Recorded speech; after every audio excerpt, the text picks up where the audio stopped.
biasalah pertama kan ada perkenalan dan juga pemaparan buku apa aja sih yang dipakai ya.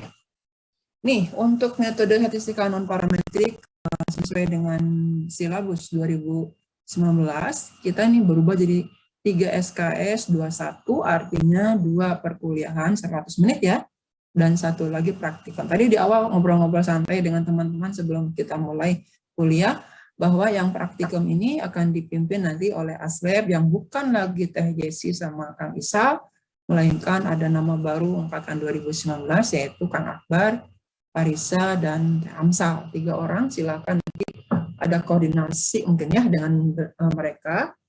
Apakah apakah praktikumnya digabung atau tidak, nanti silakan jadi bicarakan. Yang penting pelaksanaannya terjadi dan tidak harus 16 pertemuan kalau praktikum ya. Melainkan cukup ya sampai 8 atau 10 cukup, 8 juga cukup ya. Yang penting mahasiswa memahami materi yang dipelajari pada semester ini dan juga yang semester lalu jangan dilupakan ya. Baik, sekarang udah masuk ke semester 2, kalian semua sudah mempelajari metode statistika parametrik dan kita akan lanjutkan non parametrik. Jadi gue berpikir, anak-anak kan tadi udah bertanya, nilainya bagus-bagus, alhamdulillah, berarti basicnya sudah kuat untuk mempelajari non parametrik. Kan non parametrik gampang ya, hanya cuman ngeranking doang. Jadi nanti juga mungkin Anda banyak aktif ya, aktif sendiri, nyari sendiri. Sekarang makan pembelajaran gampang dengan jempol, tinggal share. Anak-anak generasi sekarang kan udah dengan dari dulu ya. Sekarang lebih canggih lah, mahasiswa lebih cepat dapat materi, lebih cepat memahami. Jadi dosen hanya mengarahkan saja, pelajari ini, pelajari itu, mana hasilnya gitu aja ya. Berat banyak tugas ya. Bagaimana ya kita menghadapi kehidupan yang berubah kan sekarang ya, dari jenis pekerjaan juga ada yang berubah ya, ada yang hilang, ada pekerjaan baru dan sebagainya. Baik, Ibu kemana-mana, tapi nggak apa-apa, kita fokus lagi. Ini bukunya ada dari Conover relatif lebih agak teoritis ya. Ada lagi yang dari Siegel tuh untuk sosial, dulunya juga kan to behavior sciences. Jadi ini untuk yang biasanya sosial, tapi kan kita pakai juga karena rumusnya masih itu juga ya. Umumnya kan non parametrik itu dipakai untuk sosial karena apa? Karena ukurannya itu umumnya adalah kualitatif. Kalau kualitatif kan relatif, skala pengukurannya di bawah kualitatif ya. Kemudian yang ketiga itu tadi dipakai di S2, tapi relatif rumusnya sama, hanya nanti Ibu hanya diambil dikit-dikit untuk memperkaya saja ya. Dan sama aja rumusnya, cuman kalau yang nomor 3 itu pakai ada bootstrap dan sebagainya, itu Ibu tidak akan sampaikan gitu, karena di bagian mata kuliah lain ada ya. Kemudian Ibu nggak pakai yang besar nih, pakai yang kecil dulu nih. Untuk di sini, untuk Ibu perbesar, kelihatan nggak ya kalau diperbesar? Mana yang diperbesar? Oke. Kontrak perkuliahan seperti yang dipaparkan di judul perkuliahan pertama, yaitu, maaf Ibu ngomongnya cepat ya. Kita akan bahas sampai dengan kuliah terakhir itu.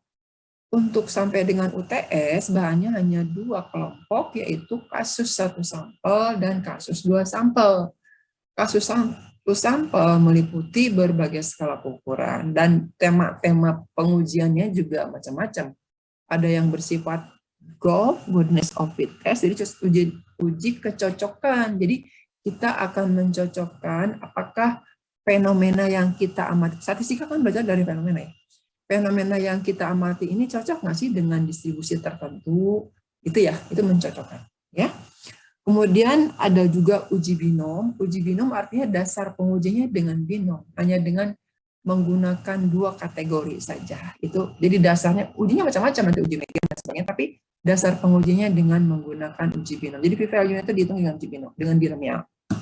Ada juga uji runtun. Uji runtun tidak termasuk golf ya, karena ini uji runtun itu uji keacakan sampel. Jadi sampel yang kita punya itu kan harus bersifat acak, baru kan kita masuk kepada inferensinya. Jadi untuk non parametrik itu masuk kepada statistika yang menyimpulkan parameter populasi. Jadi inferensial ya. Kalau inferensial pasti kan sampelnya harus punya syarat, tidak sembarangan, sampelnya harus bersifat acak ya, dan memiliki distribusi tertentu kalau untuk parametrik ya. Kalau non-par, bedanya dengan parametrik adalah tidak memperhatikan distribusinya ya, makanya disebut dengan ranking. Kekuatannya juga beda ya. Tidak berarti bahwa data kualitatif tidak bisa dilakukan uji hipotesis, bisa, tapi ada syarat. Ya, itu kasus satu sampel. Kemudian jadi ada juga yang uji rata-ratanya dengan tipe-tipe non parametrik ya. Untuk nomor 2 sampel, seperti halnya waktu belajar parametrik, akan dibedakan antara independen dan dependen. Mudah-mudahan masih ingat ya. 2 sampel independen itu seperti apa ya, 2 sampel dependen itu seperti apa. Mudah-mudahan masih ingat ya. Itu bahan UTS ya. Kemudian bahan UAS-nya ya masuk lebih tinggi lagi ke K-sampel. K-sampelnya ada independen dan independen. Kalau di parametrik kita hanya mempelajari K-sampel independen yang pakai ANOVA itu ya, analisis varians, menguji beberapa rata-rata, menguji beberapa varians ya, ada yang menggunakan F ya, distribusi. Ya. Kalau misalkan kalau kesamaan varians kan pakai Bartlett ya, chi-square. Kemudian dilanjutkan ke asosiasi. Kita akan mempelajari hubungan-hubungan antar variabel yang memiliki skala pengukuran yang sama ataupun yang tidak sama. Lalu sifatnya ada yang simetris dan tidak simetris. Simetris itu apa? Tidak simetris itu apa? Jadi nanti kita pelajari ya. Kemudian juga khusus korelasi. Kalau korelasi mah skala pengukurannya sudah ada syaratnya, minimalnya adalah Godin. Itu banyak ya. Bukunya tadi Ibu nggak punya e-book ya, silakanlah search ya kalau memang ada yang punya nih. Untuk Conover, untuk Siegel, untuk nah, untuk non parametrik itu kalau dengan software kan tinggal klik. Tidak usah mikirin ke tabel ya kalau dengan software, makan keluar p-value. Value-nya berapa? Nanti kan kita masih ingat. Pengujian hipotesis itu kriteria ujinya adalah nolnya ditolak apabila, kalau yang dulu ya, statistik ujinya masuk ke dalam daerah kritis. Tetapi kalau dengan p-value, cukup membandingkan p-value dengan alfa yang kita punyai. Alfa kita mau berapa? Bandingkan sama yang alfa kita. Kalau alfa kita 5%, hasil pengujian p-value-nya itu dapatnya adalah 3%, berarti kan 3% dengan 5% kan lebih kecil ya. Berarti kesimpulannya nol ditolak. Nggak usah lihat kiri kanan, uji kanan nggak usah, tapi cukup membandingkan p-value dengan alfa. Itu ya. Jadi sekarang untuk non parametrik ini, meskipun baik parametrik dan non parametrik bisa menggunakan software, tetapi karena kita berada di prodi statistika, kita tidak hanya bisa menjalankan mobil, tapi tahu juga mesinnya gimana. Kenapa ya mobil ini jadi macet? Karena apa? Kalau software itu, kalau komputer itu, data apapun kan bisa masuk ya, bisa keluar hasilnya.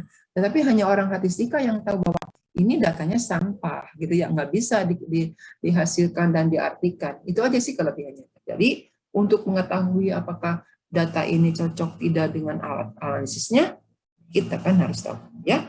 Nah, jadi di sini Ibu bukan tidak percaya diri mengajarkan manual, tetapi memang tujuannya begitu, bahwa mahasiswa diharapkan pada akhir perkuliahan ini adalah mampu memilih statistik uji yang cocok untuk kasus 1 sampel, 2 sampel, asosiasi, dan sebagainya, di mana selain memilih juga bisa tahu bagaimana proses perhitungannya. Kalau cepat makan dengan software, klik keluar hasil, ya. Nanti yang software kan diajarkan nanti oleh Aslab, mau dengan Excel, mau dengan Minitab, mau dengan R, mangga, ya. Nanti Anda bisa mencocokkan hasil manual dengan software sama enggak ya, gitu ya. Nanti kan kita puas, oh bener deh, mesin itu gini ya, kan saya tahu caranya itu, gitu ya. Itu adalah mengenai kontrak perkuliahan. Mengenai kontrak perkuliahan kan selain dari materi dan buku, juga aturan nilai ya. Aturan nilai sama ya, bahwa untuk mendapatkan huruf mutu di akhir semester adalah ada komponen-komponen yang harus Anda tempuh, yaitu kan ada komponen kuis, ada komponen tugas, ada komponen UTS ya, ada komponen praktikum, ada komponen UAS. Kita punya 3 komponen ya, tugas, kuis, praktikum, UTS, UAS 5. Biasanya Ibu mah tugas sama kuis disatukan, praktikum 1. Jadi tugas, kuis, dan praktikum itu bobotnya masing-masing 10%. Jadi yang 100% udah keambil, 20% untuk tugas, kuis, dan praktikum. Ya, mungkin ngapain ya praktikum, kan nilainya kecil. Bukan begitu masalahnya, tetapi kemampuan Anda untuk bisa menggunakan softwarenya, ya, itu praktikum dan pemahaman penyelesaian soal-soal. Nah, untuk UTS UAS kan 80 ya. Biasanya kan Ibu mengumumkan di awal apakah 35, mestinya kan nggak boleh dirubah nanti akhir. 35 45 apakah 40 40? Ibu belum bisa fix mengatakan bahwa 40 40, 35 40 apa 45 35 ya. Tapi mau lihat dulu nih hasil UTS-nya seperti apa, karena Ibu menginginkan bahwa hasil akhirnya tuh bagus. Jadi artinya apa? Kalau semester 1 harus bagus ya, karena akan menarik ke semester berikutnya, ya, menarik nilai.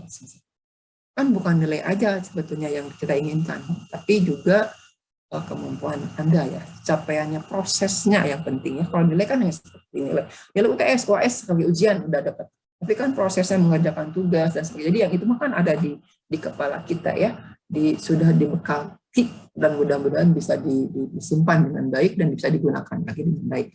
Jadi untuk semester 2 ini di non parametrik sama dengan parametrik ya, yang 5 komponen tadi.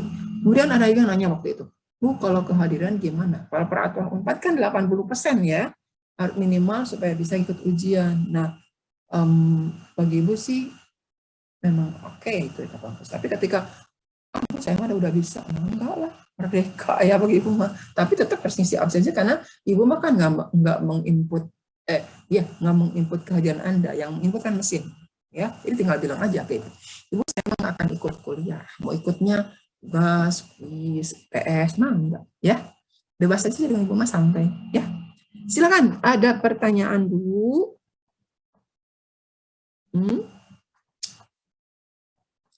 Pertanyaan? Itu masih kedengar, betul? Belum ada masih? pertanyaan. Belum ada pertanyaan? Oke. Kalau belum, kita lanjutkan, ya. Ke apa tadi teh? Kontrak kuliah, pengertian dasar ya. Ini untuk tadi udah dibahas kontrak perkuliahan. Nah, review dulu deh. Karena non parametrik itu sama dengan udah masuk pada fase statistika inferensial, maka kita akan mempelajari nanti mulai dari pengujian hipotesis, penaksiran parameter, juga ada kedua ya. Itu jadi kalau ke inferensial. Nah, siapa yang bisa menjelaskan ke Ibu apa sih bedanya statistika deskriptif dan inferensial? Ada yang mau nerangin ke Ibu? Mau ingat Ibu? Inferensial. Enggak. Siapa ini? Radit. Radit. Ini maaf Bu ya kalau salah. Yang saya ingat saya kalau statistika deskriptif itu gimana cara penyajiannya biar bisa dibaca sama orang sekitar kita yang mau kita sajiin datanya. Kalau inferensial itu gimana caranya kita menarik kesimpulan dari data tersebut gitu. Oke. Intinya relatif betul ya. Tapi yang garis besarnya ada nih. Lihat. Kalau deskriptif memang tujuan utamanya memperlihatkan hasil fenomena di sekitar kita tuh seperti apa, disajikan nih. Ini loh kalau berbentuk grafik seperti ini, bla bla bla, jelaskan mana perbandingan yang sudah vaksin dari segi gender, banyak kan perempuan, apalagi usia yang berapa gitu ya, misalnya itu kan penampilannya secara grafik ataupun dengan tabel. Kemudian dihitung misalkan berapa rata-rata umur yang sudah ikut vaksin, berapa rata-rata usia yang yang dirawat dan sebagainya, berapa okupansi penumpang kereta api Jakarta Bandung ketika COVID gitu ya. Nah, itu deskriptif, mendeskripsikan ya. Tidak bertujuan menyimpulkan apa-apa dalam populasi, kan gitu Dit ya. Jadi intinya Mas sebetulnya kalau deskriptif itu kesimpulan kita hanya berlaku bagi sampel saja kan. Tidak berusaha untuk menyimpulkan fenomena ataupun karakteristik populasi. Nah, kalau tujuannya untuk menyimpulkan populasi, maka kita harus punya sampel yang benar-benar bisa mewakili populasinya. Itu kan yang kita pelajari. Dari sampel itu kan lebih sedikit ukurannya dibandingkan populasi, karena kita tidak mencacah seluruh anggota populasi kan, tapi sebagian saja. Yang disebut apa tuh? Sampling kan ya. Samplingnya ada nomor 3. Ada populasi, ada sampel, ada sampling kan. Nah, kita punya populasi, ada sampel, ada sampling. Nah, kalau memang tujuannya untuk menyimpulkan karakteristik populasi, maka kita kan kalau ada keterbatasan waktu, biaya, dan tenaga, kan mengambil sampel ya. Pengambilan sampel itu berarti kan disebut sampling ya. Pengambilan sebagian anggota populasi adalah disebut dengan sampling.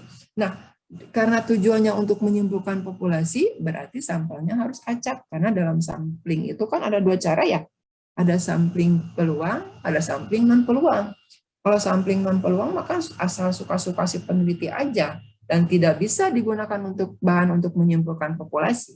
Tetapi kalau sampling peluang kan melibatkan peluang, sehingga diharapkan sampel yang kita peroleh ini memiliki peluang yang sama dibandingkan teman-temannya yang kita tidak keambil.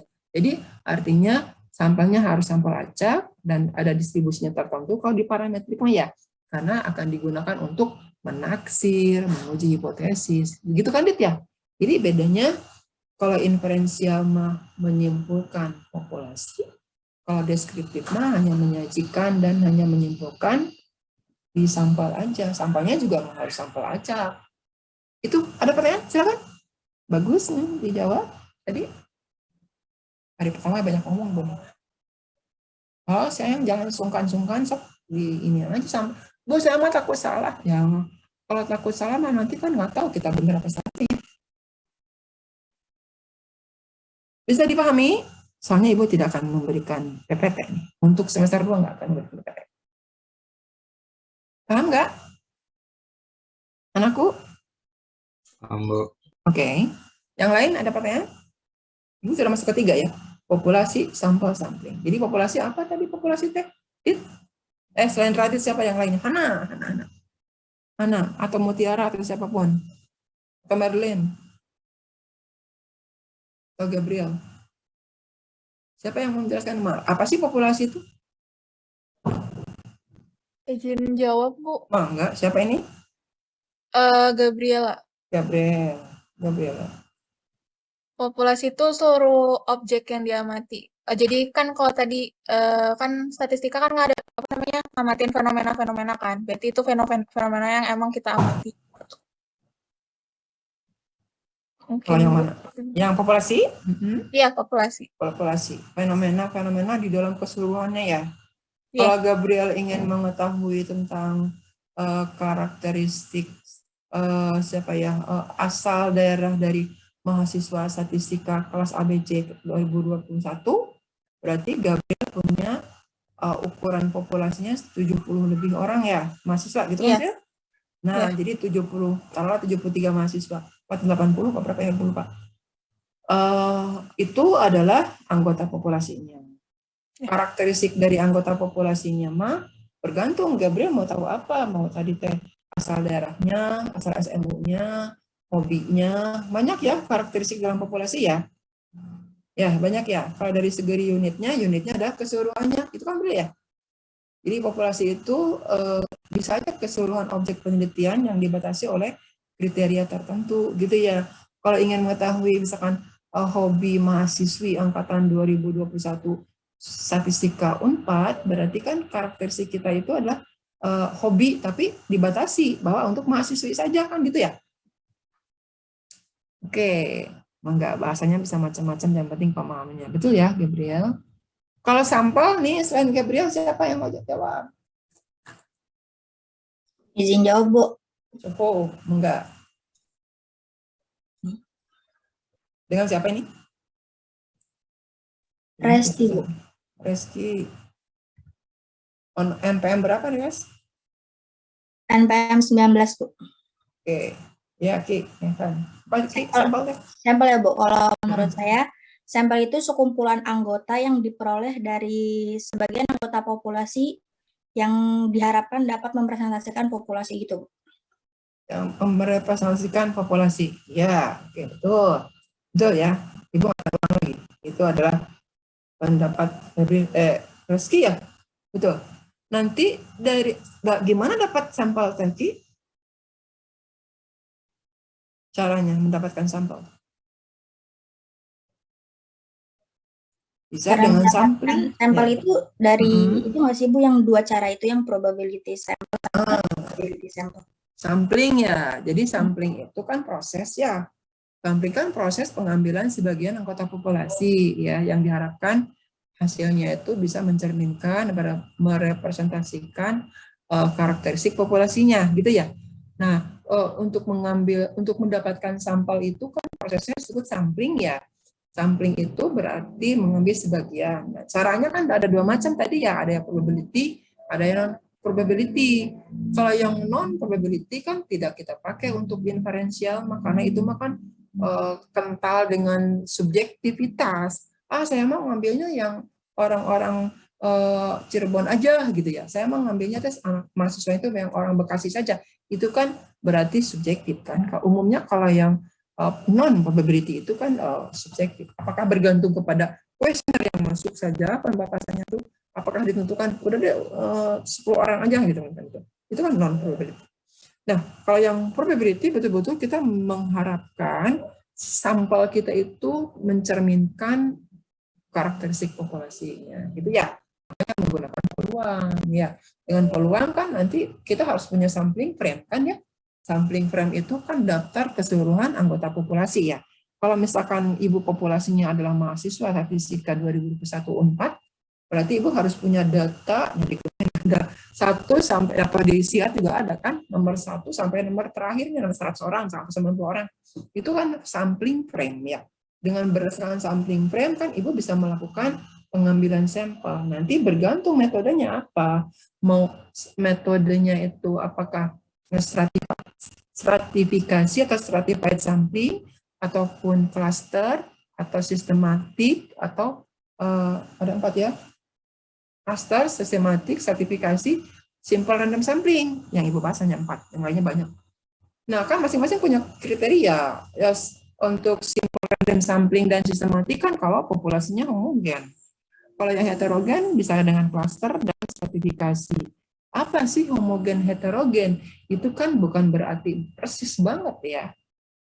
Persis banget tidak. Nah, mahasiswa statistika 2021 ini, ibu bisa katakan homogen ketika penelitian ibu itu tentang apa. Jadi, yang membedakan homogen heterogen itu kaitannya dengan variabel penelitian ibu. Ya, jadi kan di dunia mah tidak ada yang homogen ya. Kan dari apa tuh sidik jari aja udah beda kalau memang benar-benar homogen. Apakah tablet vitamin C merek tertentu itu homogen? Ya, untuk digit beratnya sampai berapa digit mungkin bisa dikatakan homogen ya. Tapi kalau misalkan secara keseluruhan kan enggak homogen. Sampai digit berapa berat per butirnya bisa dikatakan heterogen. Bisa. Bergantung juga yang lain apa yang ditelitinya, ya. Jadi di dunia tidak ada yang homogen, heterogen. Dan kita di statistika akan mengelola variasi ya, perbedaan-perbedaan itu dikelola. Kalau untuk menafsirkan menginginkannya apa? Variansinya kecil, makanya ada estimator terbaik. Masih ingat estimator terbaik? Punya sifat apa terbaik teh? Tak bias, konsisten, efisien ya. Yang kaitannya dengan varians kecil adalah efisien. Oke, ibu kemana-mana, tapi itu masih kaitan ke kita ya. Kita udah sampai nomor 3. Nah, nomor 1 dulu deh. Apa sih data kategorik, numerik, diskrit, dan kontinu? Izin menjawab, Ibu. Oke, siapa? Nomor berapa? Areta NPM 4. Areta. Oke, 4. Ya, Kalau misalnya data kategorik itu kan bisa disebut juga kayak sebagai data kualitatif ya, Bu. Berarti yang mana artinya data kategorik itu kayak cuman menyajikan data berupa kalimat verbal, jadi tidak ada angkanya gitu, Bu. Nah, sedangkan kalau misalnya kuantitatif tuh data yang berupa angka atau bilangan. Terus Numerik. oh iya, numerik bahasa lainnya. Terus kan data numerik itu dibagi jadi dua. Ada discrete sama ada continue. Kalau misalnya data discrete tuh, jadi datanya tuh diperolehnya tuh dengan cara menghitung atau membilang gitu. Jadi kalau misalnya menghitung dan membilang tuh kan berupa bilangan bulat, jadi tidak bisa pecahan.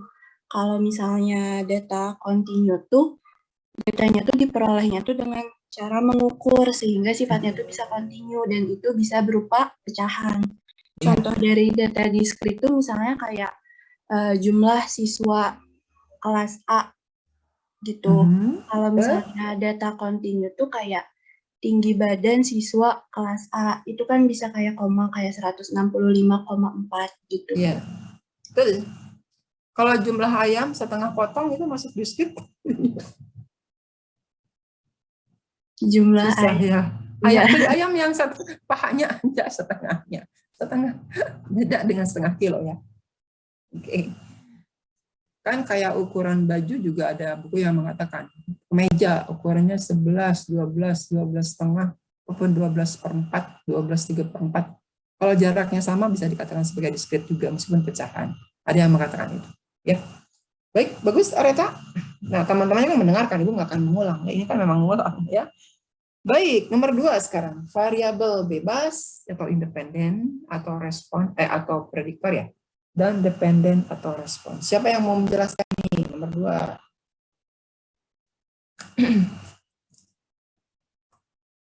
Halo?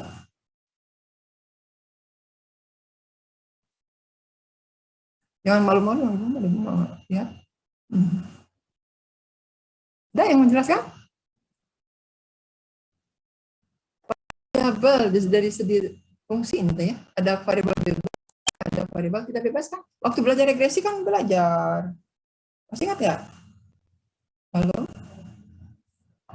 Ada variabel yang menjelaskan dan variabel yang apa tuh?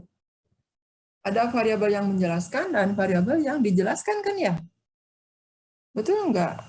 Mangga Mutiara.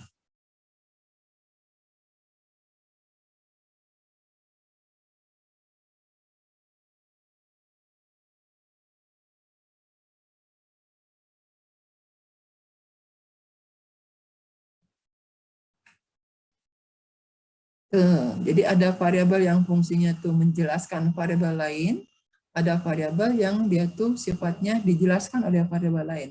Namanya juga kan prediktor itu si X itu ya.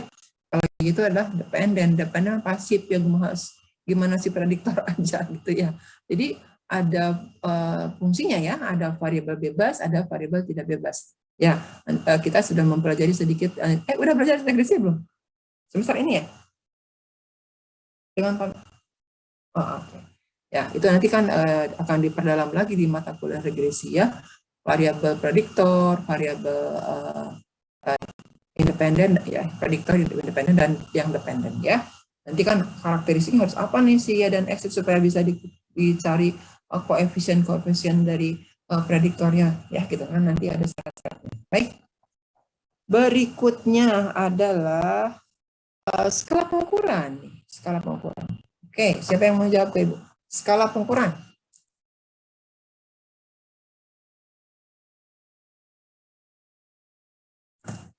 Measurement.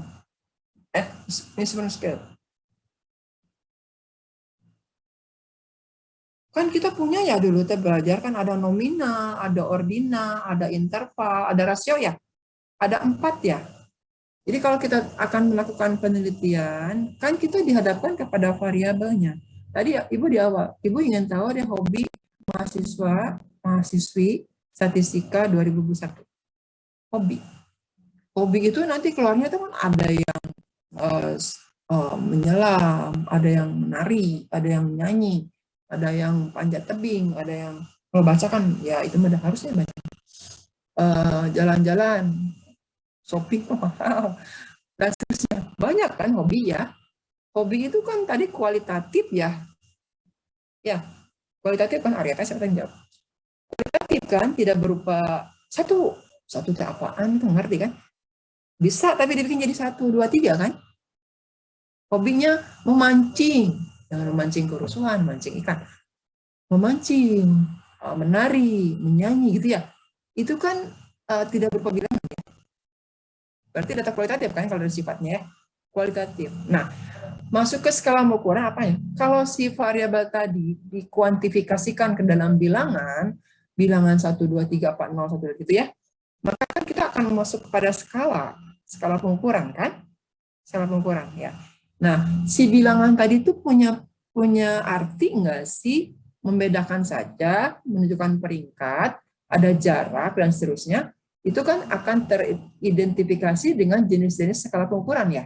Ada nominal, ada ordinal, ada interval, ada rasio. Itu kan kalau si hobi itu dibikinnya angka 1 untuk memancing, angka 2 untuk panjat tebing, tidak berarti 2 lebih bagus dibandingkan memancing kan? 2 kan tinggi Bu, kalau mancing kan ke dalam, jadi ke rendah, jadi 1 aja. Tidak berarti 2 lebih tinggi dari 1 kan? Ibu hanya mengatakan 2 itu untuk panjat tebing, 1 untuk memancing.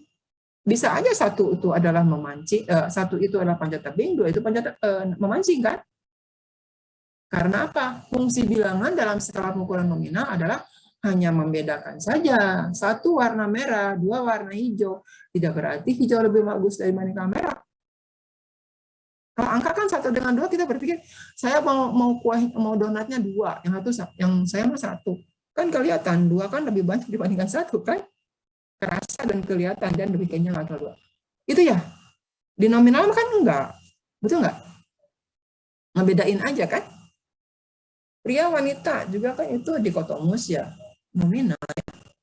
Nominal dikotomus hanya 2 aja, sukses gagal gitu ya. Bereaksi tidak bereaksi di lab kimia misalkan. Mengerti nggak? Nah, mulai sekarang Anda harus menguatkan lagi mengenai skala pengukuran karena apa? Di non parametrik itu kekuatannya di skala pengukuran. Jadi pemilihan uji statistiknya itu didasarkan kepada skala pengukurannya. Jadi ujinya sama untuk membandingkan rata-rata, misalkan ya, rata-rata diekspresikan kalau misalkan skala pengukurannya adalah ordinal kan dengan median misalkan.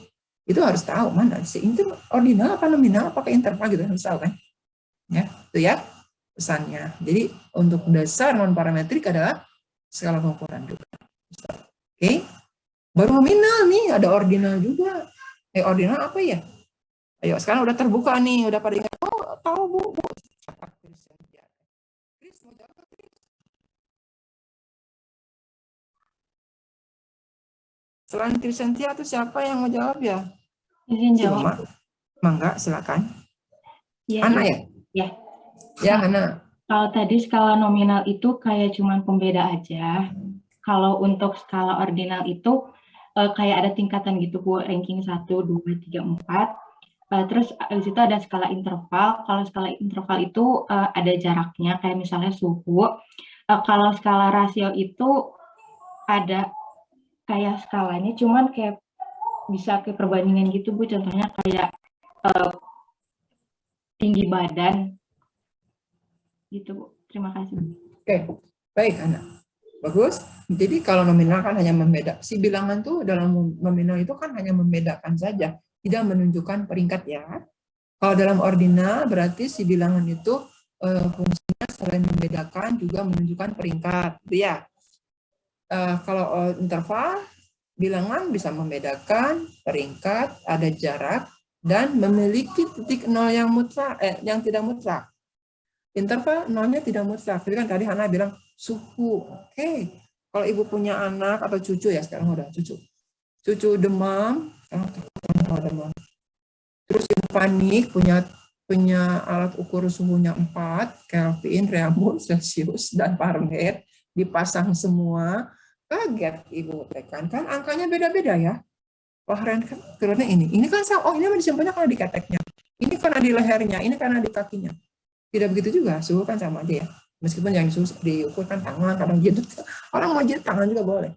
Jadi artinya yang skala interval itu nolnya kan tidak mutlak ya. Suhunya sama, cuman keluar angka dari Reaumur, Fahrenheit, Celsiusnya itu beda ya angkanya ya. Itu karena nolnya tidak mutlak.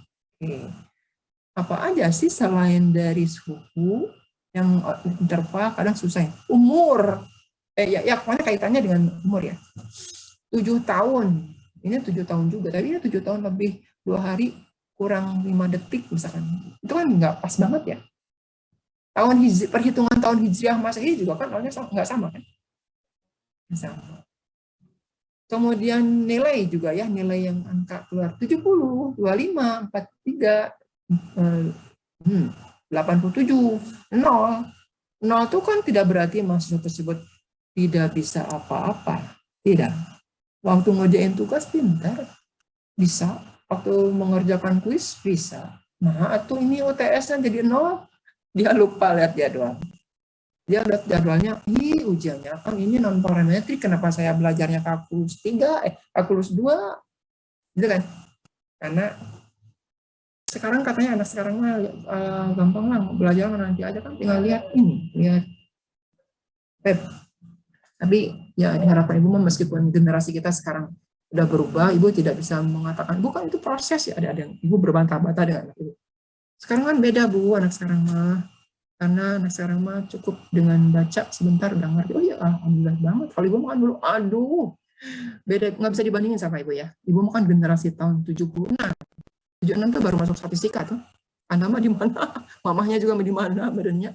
Dulu mah Ibu jam belajar statistika tuh mulai dari ngitung, menuliskan rumus itu, aduh, Masya Allah. Kayak membatik, datang ngartosnya, tidak mengerti. Karena sekarang kan udah keluar ada software ya. Hitung beribu angka juga kan, kira-kira berapa menit keluar.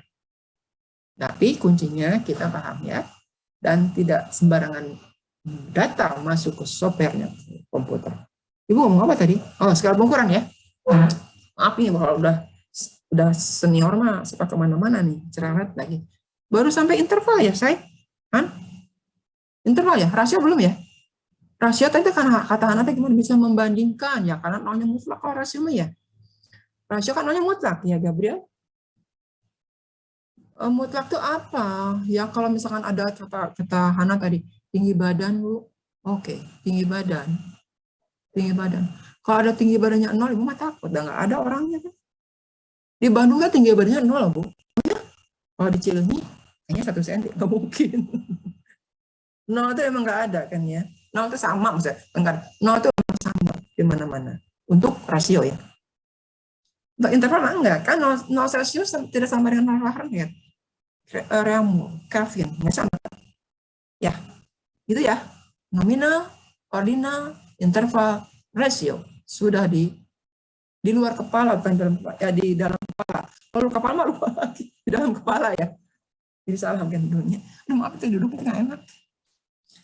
Oke, udah sampai berapa nih? Wow, udah 843. Skala pengukuran udah, populasi sudah, statistik, parameter, ukuran-ukuran statistik. Oke. Apaan sih yang dimaksud dengan statistik, parameter, ukuran-ukuran statistik? Halo, siapa yang baca? Statistik, parameter, ukuran-ukuran statistik. Apa? Ada yang menjawab nih selain Areta dan yang lainnya? Silma mau nggak Silma? Ya Ibu, Lucu namanya. Sil, mau jawab ya? kalau statistik itu kumpulan angka-angka mengenai suatu masalah, jadi bisa memberikan gambaran mengenai masalah atau bisa disebut juga karakteristik dari suatu sampel, Ibu. Terus kalau parameter itu karakteristik dari suatu populasi.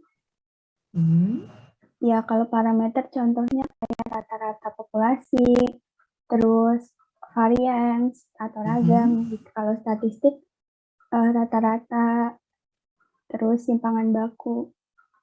Ada juga di statistik juga rata-rata simpangan baku. Populasi juga ada rata-rata dan simpangan baku ya. Bedanya kalau di statistik mah rata-ratanya itu kan dalam notasi kan X bar ya. Ya, kalau dalam populasi mah mu kan ya Silma ya. Kalau kalau statistik mah untuk simpangan baku notasinya kan S ya. Kalau dalam populasi notasinya sigma kan ya. Beda kan tapi rumusnya ya. Rumus di sigma dengan S beda. Di mananya? Di penyebutnya ya. Kalau di populasi mah, karakteristik populasi yang masuk dengan sigma itu pembaginya N ya, besar. Kalau dalam statistik mah N-1 kan? Masih ingat? Ya, ya, bagus. Itu adalah statistik, parameter, apalagi tadi? Ukuran-ukuran statistik, ya. Ukuran-ukuran statistik macam-macam kan ya. Apa aja ya? Mulai dari rata-rata, ada modus, ada median, ada simpangan baku, ada varians. Apa bedanya simpangan baku sama varians?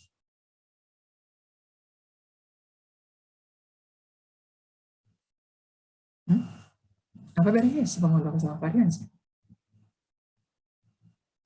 Saudaraan kan? Simpangan baku makan akar dari varians ya. Simpangan baku ke akar varians. Kenapa juga mesti diakarin? Ya, kalau misalkan kita menghitung uang, misalkan rata-rata uang dalam satuan rupiah, kan rata-rata kan harus ditemenin sama simpangan baku ya. Kita mau orang fisika ya. Simpangan baku harus dengan simpangan baku, bukan dengan varians. Karena kalau rata-ratanya uang itu dalam rupiah, kalau varians kan rupiah kuadrat ya. Ya enggak? Rupiah kuadrat kan? Enggak apple to apple. Ya, kok apple to apple, Bu? Jeruk dengan jeruk. Jadi ini apa maksudnya enggak sama satuannya, ini mah rupiah, ini mah rupiah kuadrat kan enggak sama ya. Dibelanjakan di mall manapun yang lagi buka enggak akan diterima lah kalau rupiah kuadrat kan enggak ada. Dari rupiah ya. Kalau diarahkan dari simpangan baku kan? Itu enggak? Simpangan baku. Iya, simpangan baku tapi rupiah kan?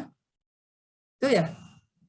Karena apa? Variasi itu kan rumusnya sigma xi min mu dikuadratkan dibagi n. Kalau populasi kan xi min mu dikuadratkan dibagi n kan? Xi-nya rupiah, mu-nya rupiah, diselisihkan rupiah dikuadratkan rupiah kuadrat kan? Kalau tidak diakarkan, nah jadinya ya rupiah kuadrat. Masalahnya sekarang apaan sih ya variasi itu? Kok sampai ngikutin aja, ngintil aja sama rata-rata? Varians adalah rata-rata jarak antara nilainya dengan rata-ratanya kan? Perbedaan antara nilainya dengan rata-ratanya kan? Kan tadi rumusnya xi min mu dikuadratkan dibagi n kan? Ya enggak? Itu harus nulis ya.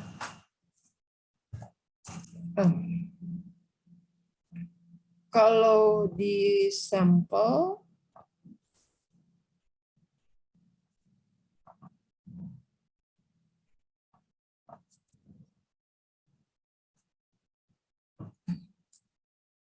Ibu ngulang lagi karena akan kepake lagi ya di semester ini sampai di analisis regresi juga akan kepake ya.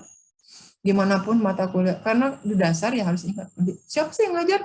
Bu Neneng, nggak diajarin gitu ya. Kalau misalkan simpangan baku dari sampel kan ini ya rumusnya ya. Ini kan? Kalau dari varian populasi kan ini ya, sigma xi min mu dikuadratkan dibagi n saja kan? Bedanya di pembaginya ya. Ini mah n-1, ini mah n kan? Masih ingat? Nah, ini akan kuadrat kan outputnya? Rupiah kuadrat. Ini juga rupiah kuadrat. Terus tadi Ibu nanya, apaan sih si varians teh? Dulunya tidak ada yang homogen. Kita akan mengolah variasinya dengan varians. Ukuran dispersi. Itu kelihatan. Datanya dengan rata-rata. Jadi jarak. Jadi kuadrat jarak dari rata-rata dengan dari nilai masing-masing dengan rata-ratanya kan. Jadi kalau kita punya kelompok yang isinya itu angkanya itulah angka, taruhlah angka ya 3 semua, rata-ratanya kan 3 kan? Ya nggak? Kalau ini diselisihkan dengan rata-ratanya kan 0 ya. Kan xi min x bar 0 kan? Nah, ini apa maknanya kenapa Ibu memberikan ini? Artinya ini akan menghasilkan variansnya 0 kan? Variansnya apa? Kita lihat. Oh, berarti kan datanya sama. Jadi kalau kita punya ukuran varians ini menghasilkan nilai 0, berarti pengamatan kita itu nilai-nilainya sama ya. Makanya dalam statistika dalam menaksir kan diinginkan kan konsisten katanya. Konsistennya apa? Efisien. Efisiennya variansnya kecil. Kalau variansnya kecil itu berarti kan perbedaannya dekat. Ya. Dalam estimator kan nanti ada penaksir pertama, ada penaksir kedua dengan nanti ada standar errornya ya. Standar pertama dan kedua, dan nanti kan kalau perbedaannya itu adalah kecil, standar error-nya kan kecil. Jadilah itu penaksir yang efisien. Jadi kembali ke statistika tadi ya, statistik, ukuran statistik, ada modus, ada rata-rata, ada median, ada varians, ada simpan baku itu temannya ya. Nah, kenapa sih ada modus, kenapa ada median, kenapa ada rata-rata? Rata-rata juga macam-macam kan, ada rata-rata hitung, ada rata-rata ukur ya. Rata-rata hitung kan apabila tidak bergantung kepada waktu dan tidak data kita tidak cenderung naik, tidak cenderung turun kan. Ya, itu adalah dengan rata-rata hitung biasa. Kalau kita melihat tingkat pertumbuhan suku bunga gitu ya, itu kan dari waktu ke waktu naik ataupun turun ya. Atau tingkat kasus COVID gitu ya, itu kan makin lama naik apakah turun, itu nggak bisa dihitung dengan Excel. Dengan geometric mean ya, karena bersifat ada pertumbuhan. Pertumbuhan itu bisa naik, bisa turun. Penurunan atau penurunan ya. Jadi sekali lagi varians diperlukan karena kita ingin melihat variasi data setiap nilainya dengan rata. Jadi jarak antara nilainya dengan rata-ratanya. Ya, kalau kecil tuh berarti hampir homogen. Ya, nol mah homogen. Apakah ada yang ditanyakan untuk nomor 4?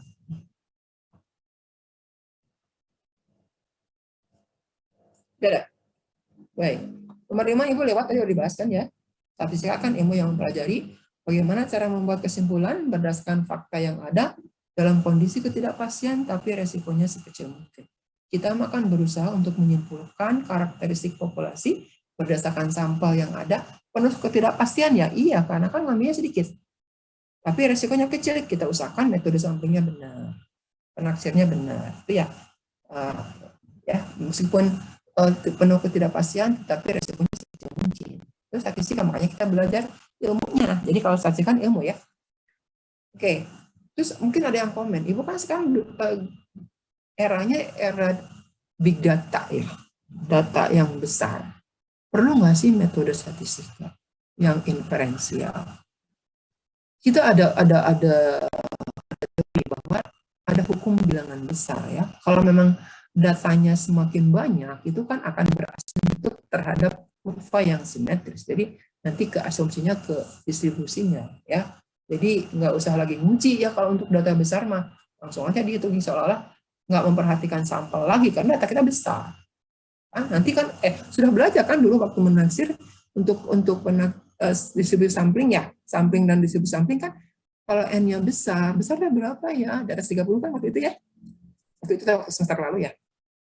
Akan distribusi sampling rata-ratanya akan mendekati distribusi normal gitu ya. Itu kan menunjukkan bahwa n yang besar itu berasimptot kepada distribusi yang simetris. Baik, itu statistika udah ya. Penaksiran parameter, pengujian hipotesis, tingkat kepercayaan, taraf signifikan. Oke, siapa yang mau menjawab ini? Penaksiran parameter, pengujian hipotesis, tingkat kepercayaan, taraf signifikan. Siapa tuh? Mangga satu-satu aja. Penaksiran parameter itu maksudnya apa? Tadi itu terakhir siapa ya yang jawab teh? Silma ya.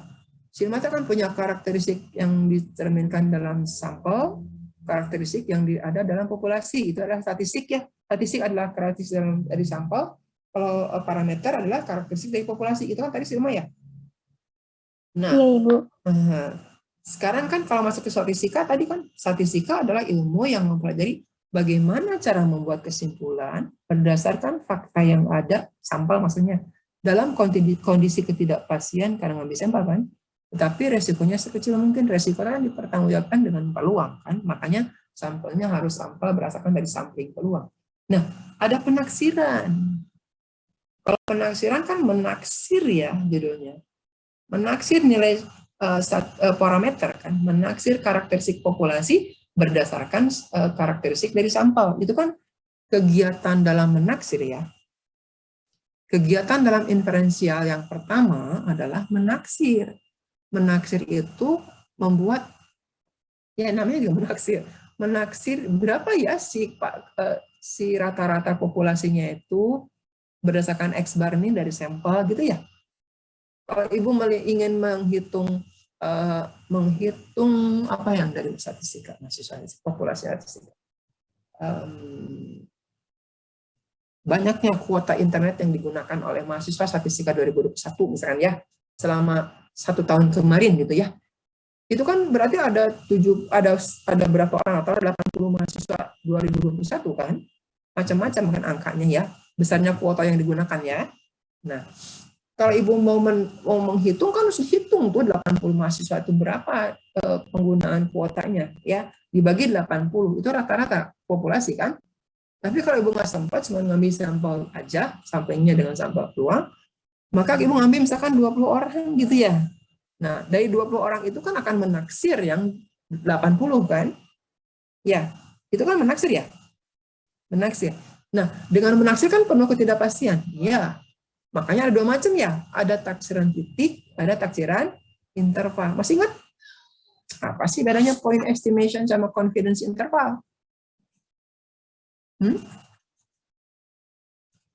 Kalau confidence interval, kalau point estimation, menaksir parameter hanya dengan sebuah nilai kan? Iya nggak? Ini populasi nih. Kan bisa macam-macam kan sampel yang diperolehnya teh.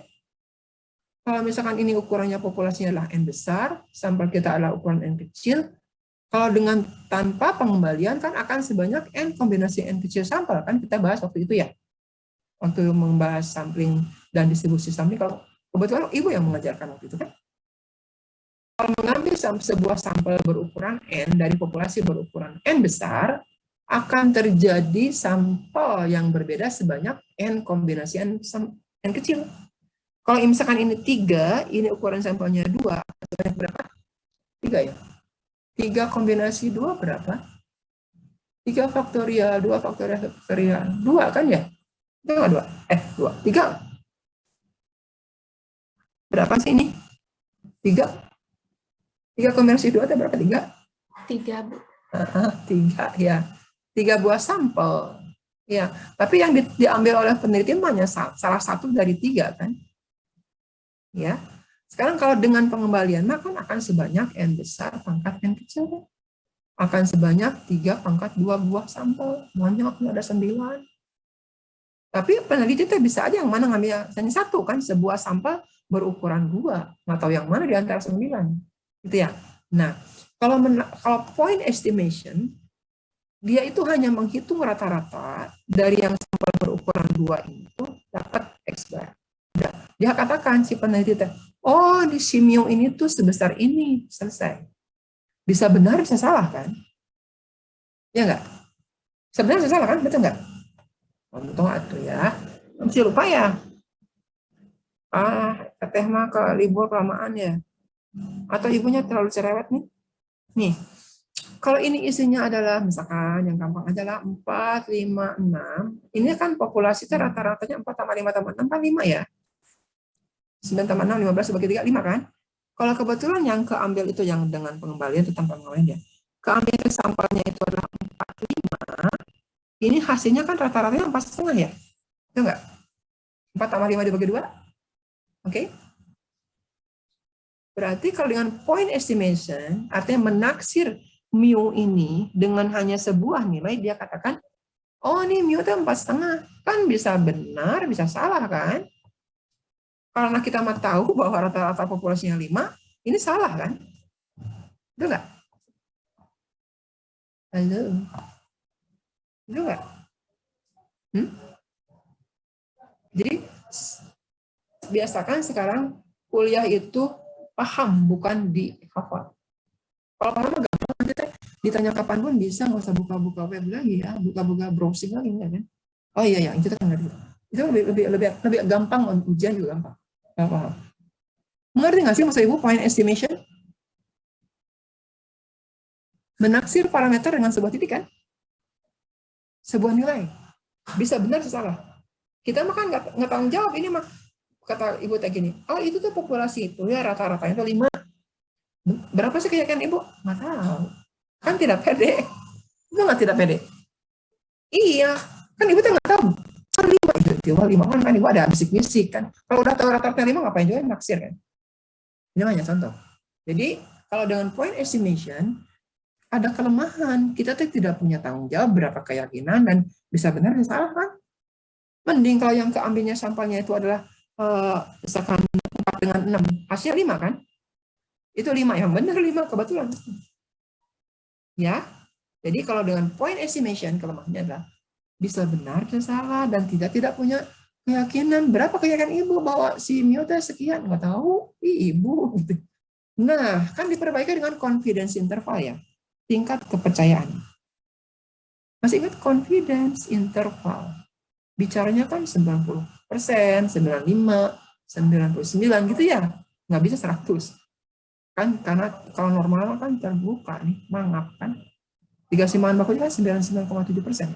Ya, jadi di sini kalau dengan confidence interval kita mah lebih pede sekarang mah bahwa rata-rata populasinya itu antara misalnya antara 4 dengan 6 dengan keyakinan 95%. Kan belajar waktu itu ya. Rumusnya kan mu itu adalah X bar plus minus TP S per akar N misalkan. Kalau distribusi, kalau sigmonya nggak tahu, jadi S per akar N. Kalau sigmonya tahu, berarti kan sigma per akar N kan ya. Nah, kan dengan ini kan jadi kita, itu tuh antara 5 dengan 6. Berapa keyakinannya? Jadi itu kan keyakinannya 95%. Kalau 95% kan nih, kalau pakai Z kan 1,96. Ya, kalau pakai T kan N-1. DF-nya ya. Lihat di tabel kan? Itu ya.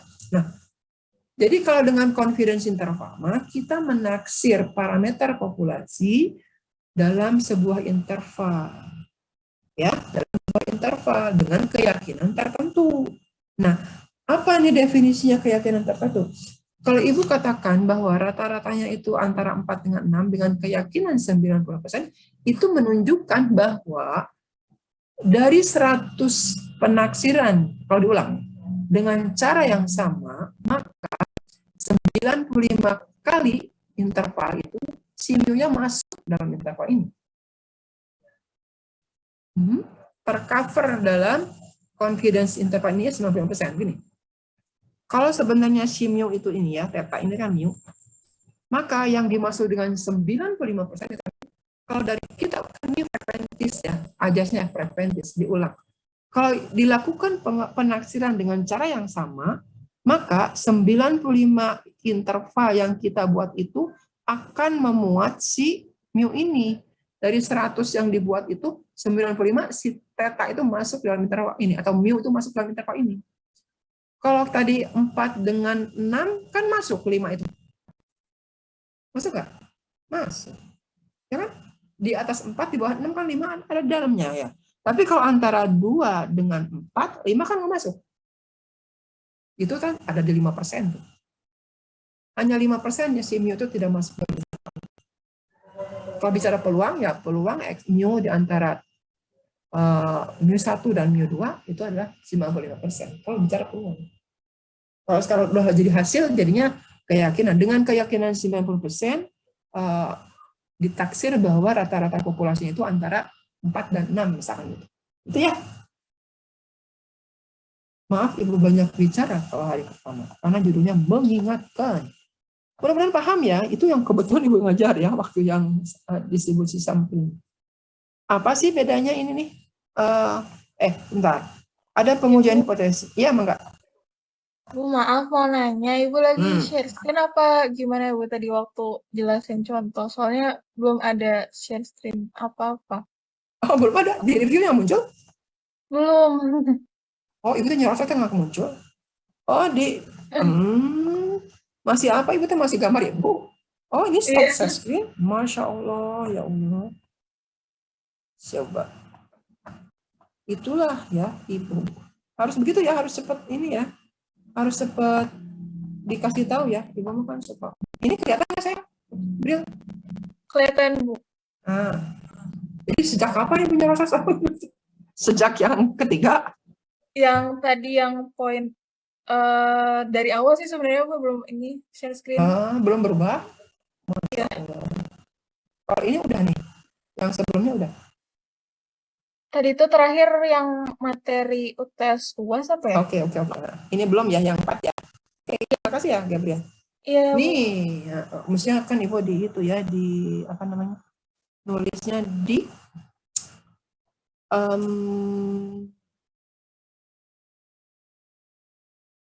gitu ya, di apa maksudnya?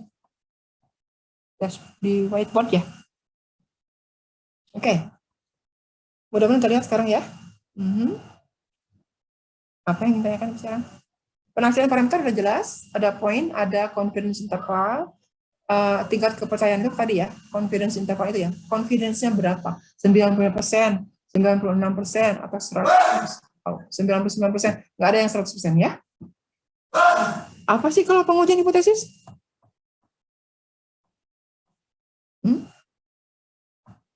Kalau pengujian hipotesis apa? Izin menjawab, Bu. Enggak. Kalau yang saya pahami sebelumnya, pengujian hipotesis itu kayak prosedur gitu yang dilakukan, yang tujuannya nanti untuk memutuskan hipotesisnya itu diterima apa ditolak. Ya, Asila ya. Asila, proses pengujian hipotesis itu kan masuk dalam statistika inferensial ya. Statistika inferensial ada dua, menaksir dan menguji.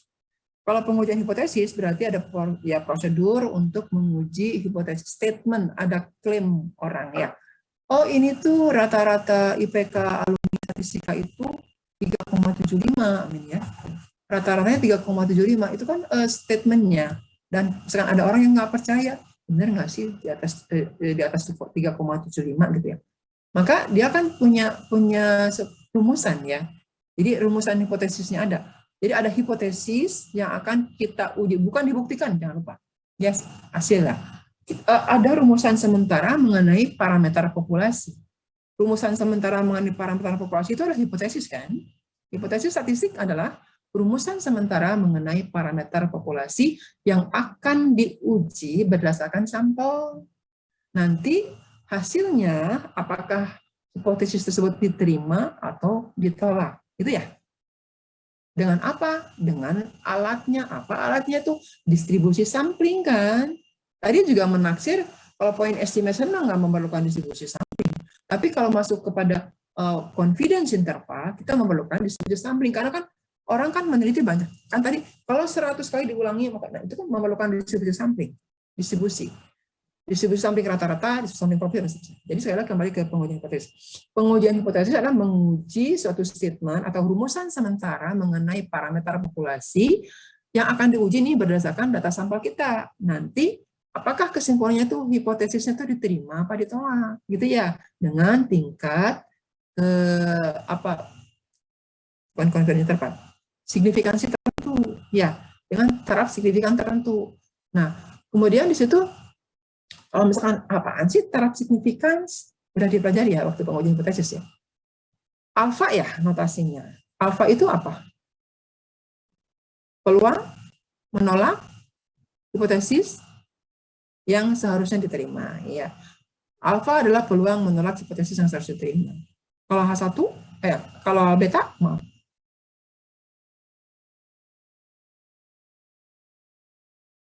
Kalau apa kan peluang menolak hipotesis yang harus diterima, kalau beta adalah peluang menerima hipotesis yang seharusnya ditolak. Ya. Kita mah sekarang dalam statistika kita menggunakannya apa aja ya, karena sebetulnya kan pengujian yang baik itu alfa dan betanya harus kecil kan. Alfa kan peluang menolak hipotesis yang seharusnya diterima. Kalau beta peluang menerima hipotesis yang seharusnya ditolak. Dua-duanya kan kesalahan, nggak bisa alfa kecil beta besar. Nggak bisa alfa dan betanya masing-masing kecil, nggak bisa. Karena apa? Kalau alfa kecil, beta besar. Kalau beta kecil, baru alfa besar. Gitu ya. Masing-masing. Ya, begitu. Jadi alfa kecil, beta besar. Kalau beta kecil, alfa besar. Jadi si malakama. Nah, akhirnya kita menetapkan dengan alfa kita berapa mau. Alfa kan ditentukan sebelum pengujian. Saya mau melakukan analisis, menguji hipotesis tadi statement awal itu bahwa rata-rata IPK mahasiswa statistika 4 itu di atas 3,75. Alfanya mau 5% deh, 5%. 5% itu apa? Risikonya kita akan menolak H0 yang benar itu 5 di antara 100 yang dibuat. Itu kan ya? Risiko kita tuh menolak H0 yang benar itu 5 di antara 100 kesimpulan. Jadi kalau alfanya semakin besar, risikonya juga semakin besar ya. 10%. 10 dari 100 kan. Salah. Kesimpulan kita salah itu 10 dari 100. Kalau alfanya 10%. Kalau alfanya 5%, 5 dari 100 itu salah gitu. Risikonya. Ya. Terus ada juga kan p-value ya. Alpha topi ya, p-value ya. Kalau p-value apa?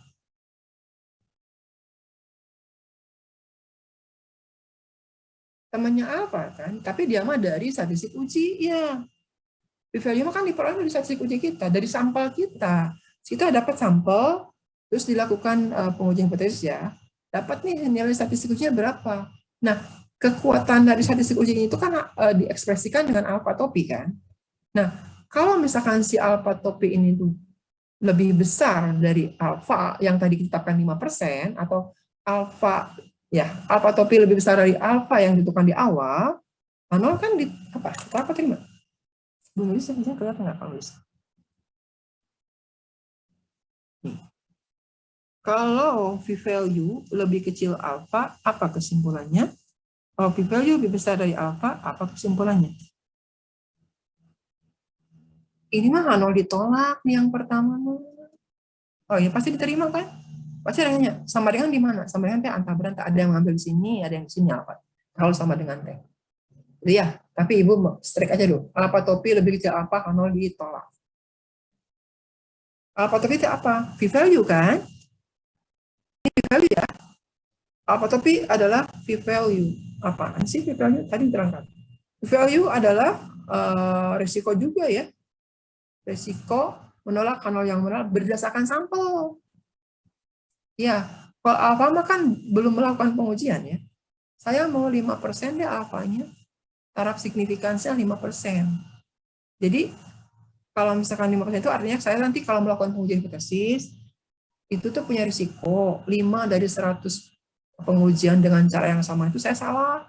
Salahnya apa? Menolak nol. Itu alfa. Sebelum melakukan pengujian ya. Kalau alfa topi mah, dari hasil sampel yang kita punya itu, dapatkan hasilnya. Nah, jadi peluang menolak nol yang benar ini berdasarkan data sampel itu sekian. Misalkan kalau alfa topinya itu adalah 3%, bandingin sama 5% si alfa, kan lebih kecil. Ya, kenapa harus ditolak? Gini, resiko menolak nol yang benar itu lebih kecil dengan apa yang di awal dikatakan. Lebih kecil, ya mendingan nolak kalau kecil nanti. Ya enggak? Resiko menolak hal yang benar itu berdasarkan data kita tuh kecil. Mendingan nolak kan? Ya enggak? Ini mas sama-sama gini deh. Kalau kita mau jajan, mau ke main-main, mau shopping, punya uang 100.000. Nanti kalau misalkan ada barang-barang yang harganya di bawah 100.000 gimana? Kalau ada barang-barang di atas 100.000 gimana? Sama-sama gitu ya. Yang 100.000 kan belum belanja kan? Belum kan ya? Ya. Mudah-mudahan paham ya. Jadi udah sampai ke poin 6 ya, menaksir parameter, pengujian hipotesis, tingkat kepercayaan, taraf signifikan. Nanti kalau misalkan alfa topi lebih kecil dari alfa, itu kan nol ditolak, berarti signifikan kan istilahnya ya. Signifikan itu berbeda nyata. Kalau non signifikan berarti nol diterima kan? Oke? Silakan ada yang bertanya sampai poin 6. Ibu udah sampai ke 9 belum berjelaskan nih. Ya? Oke. 7. Statistika parametrik dan non parametrik. Nah, ini poinnya. Kita sudah melewati fase statistika parametrik. Dan sekarang akan membahas non-parametrik. Ada nonnya, Bu, bedanya iya memang.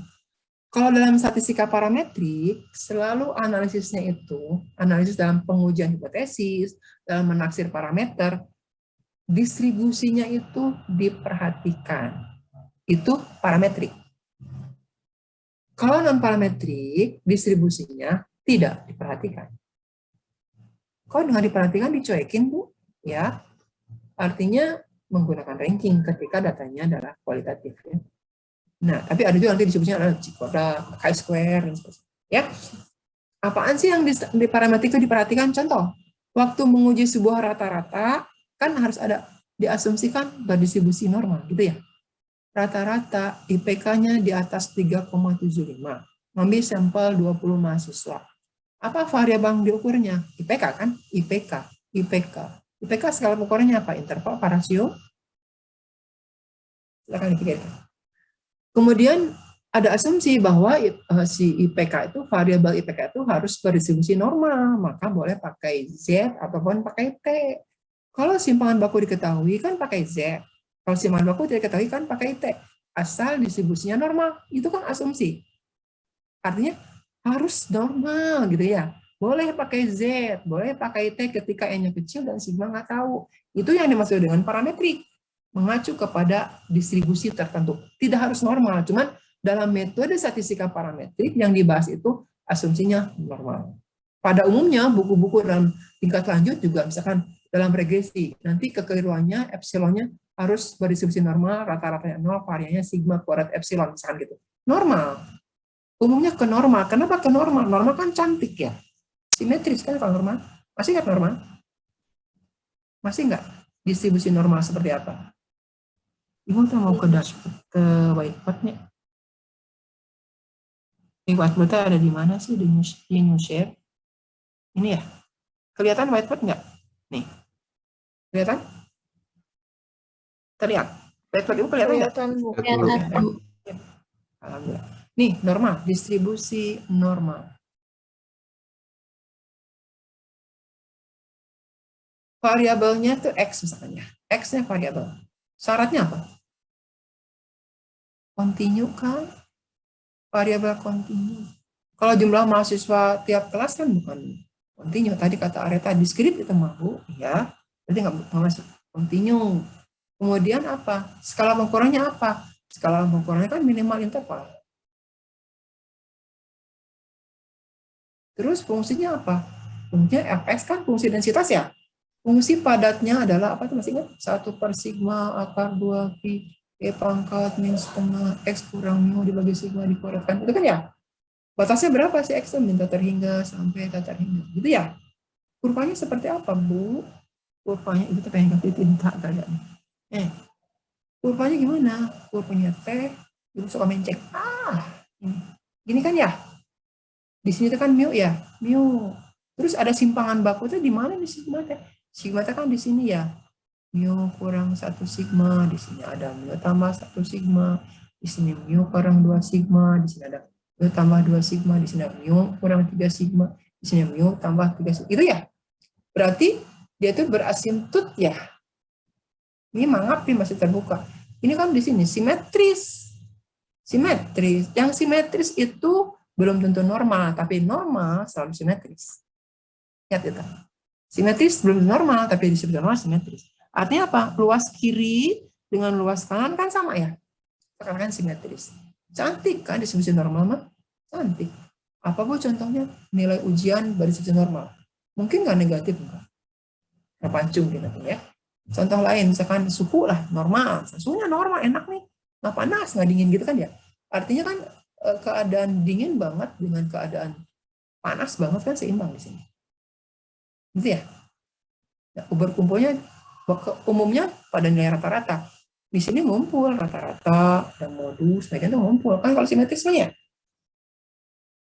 sifat simetris itu kan rata-rata modus median yang sama. Banding ya kan dia tuh ukuran gejala pusat kan? Ada ukuran gejala pusat, ada ukuran skala. Kalau sigma kan skala. Parameter skala, parameter lokasi kan rata-rata dan sebagainya. Ini normal umum ya, dituliskannya X mengikuti distribusi normal, rata-ratanya mu, variannya sigma, kuadrat. Yang kita hadapi sebelumnya, maka ditransformasi ya. Ditransformasi ke coklat. Ke Z kan? Z itu X kurang mu dibagi sigma ya. Ya mengikuti normal baku kan ya, nomor standar. Normal standar itu menunjukkan rata-ratanya 0, variannya 1. Kurvanya seperti apa sih? Sama kurvanya mah gini, mencong Ibu mah. Tapi si mu itu jadi 0 kan sekarang makan 0 nih. Simpangan bakunya 1, jadinya itu min 1, min 2, min 3 gitu ya. Karena kan 0 dikurangi 1, min 1. 0 kurangi 2, min 2 dan seterusnya. Ini berasimptot di min 3 dan 3. Makanya luas 0 sampai min 3 kan setengah ya. Luas 0 sampai positif 3 kan setengah. Tapi kan ini masih terbuka, sintetis. Makanya di empirical rule kan ada. Kalau misalkan ada berapa persen mahasiswa yang IPK-nya itu dalam interval 3 simpangan baku, jawabannya kan hanya 99,7%. Tidak 100%. Ya, oke. Itu ya. Ini stop segmen tutupnya.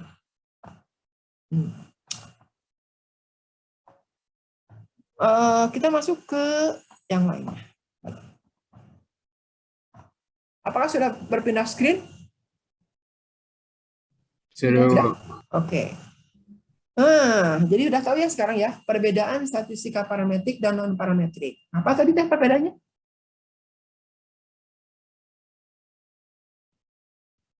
Halo? Distribusinya, Bu, kalau Iya. diperhatikan, Ya. diasumsikannya normal. Bukan sayangku. Kalau statistika parametrik itu analisisnya menggunakan atau memperhatikan distribusi data, umumnya normal. Nanti kalau ada yang nanya apa sih parametrik distribusinya harus normal? Enggak, salah itu ya. Cuman pada umumnya di statistika parametrik itu asumsinya itu ke normal, ke distribusi normal, tapi tidak harus normal. Bisa aja eksponensial dan sebagainya. Ya, tapi yang jelas kalau dalam parametrik itu distribusinya diperhatikan dan umumnya normal. Kalau dalam non parametrik distribusinya tidak diperhatikan. Itu ya, Dit ya. Oke. Jadi jangan salah nanti kalau jawab ada yang nanya, mana sih parametrik mah harus normal? Enggak juga. Tapi umumnya normal. Diasumsikan normal, tapi tidak harus normal. Bisa aja Weibull. Nanti kalau dalam reliabilitas kan bedanya Weibull. Ada kuasa uji nih. Sudah ada tugas-tugasnya kuasa uji ya? Kuasa uji. Apanya kuasa uji? Masih ingat kan? Tadi kan ada alfa, ada beta ya. Alfa adalah peluang menolak H0 yang seharusnya diterima. Kalau beta peluang menerima H0 yang seharusnya ditolak. Kalau 1 minus beta apa? 1 minus beta adalah, kalau beta adalah menerima H0 yang salah, kalau 1 minus beta berarti kan menolak H0 yang salah kan? Kalau beta kan menerima H0 yang salah. 1 minus beta berarti menolak H0 yang salah kan? Betul nggak? Besar nggak sih ini? Harus besar. Kalau kuasa ujinya harus besar. Power ya, ini power. Jadi 1 minus beta itu adalah kuasa uji. Nah, dalam statistika parametrik, kita tahu itu, kuasa uji bisa dihitung karena distribusinya tahu. Bisa dihitung kan, bisa dengan peluang kan, peluang menolak hipotesis yang harus diterima, peluang menerima hipotesis yang seharusnya menerima yang ditolak gitu ya. Nah, ada distribusinya kan, jadi itu peluangnya karena tahu distribusinya. Tapi dalam statistika non parametrik nggak bisa dihitung kuasa ujinya karena kan distribusinya nggak diperhatikan. Benar ya? Itu jadi dalam statistika non parametrik powernya itu dengan ARE, asymptotic relative efficiency. Jadi hanya membandingkan ukuran sampelnya. Ya, kalau dalam parametrik mah dihitung berapa peluangnya, kuasa powernya berapa. Kalau non parametrik mah hanya dengan ARE. Oke, itu ya. Berikut. Ini perbedaannya bisa dilihat. Statistika parametrik dan non parametrik. Distribusi data diperhatikan, skala pengukurannya variabelnya minimal interval dan kuasa uji dapat dihitung. Kalau dalam non-par, distribusi tidak diperhatikan, setelah pengukuran variabelnya minimal nominal, kuasa uji tidak dapat dihitung, kalau distribusi tidak diperhatiin, analisisnya berdasarkan ranking. Jelas ya? Oke, silakan dipoto, karena ini petnya akan dikasihin. Jadi distribusinya nggak diperhatiin, jelas kuasa ujinya nggak dapat dihitung. Nah, kalau dalam parametrik kan variabelnya kan minimal interval, kan ada kali bagi tambah kurang ya. Kalau interval ke atas kan ada matematika, kali bagi tambah kurang. Tapi kalau nominal sampai ordinal kan nggak boleh dijumlahkan, nggak boleh dikalikan, nggak boleh dibagikan ya. Di terbatas kalau misalkan kualitatif. Nah, kalau datanya variabelnya kualitatif, maka skala pengukurannya hanya sampai dengan ordinal, nominal, ordinal. Kalau kual ya. Tapi kalau kuantitatif bisa sampai rasio. Oke, itu cirinya. Kalau kual jelas pikiran kita antara nominal dengan ordinal saja. Tapi kalau kuan lihat dulu, ya. Tapi umumnya interval ke atas. Sampai dengan slide 5 nih ada pertanyaan silakan. Halo?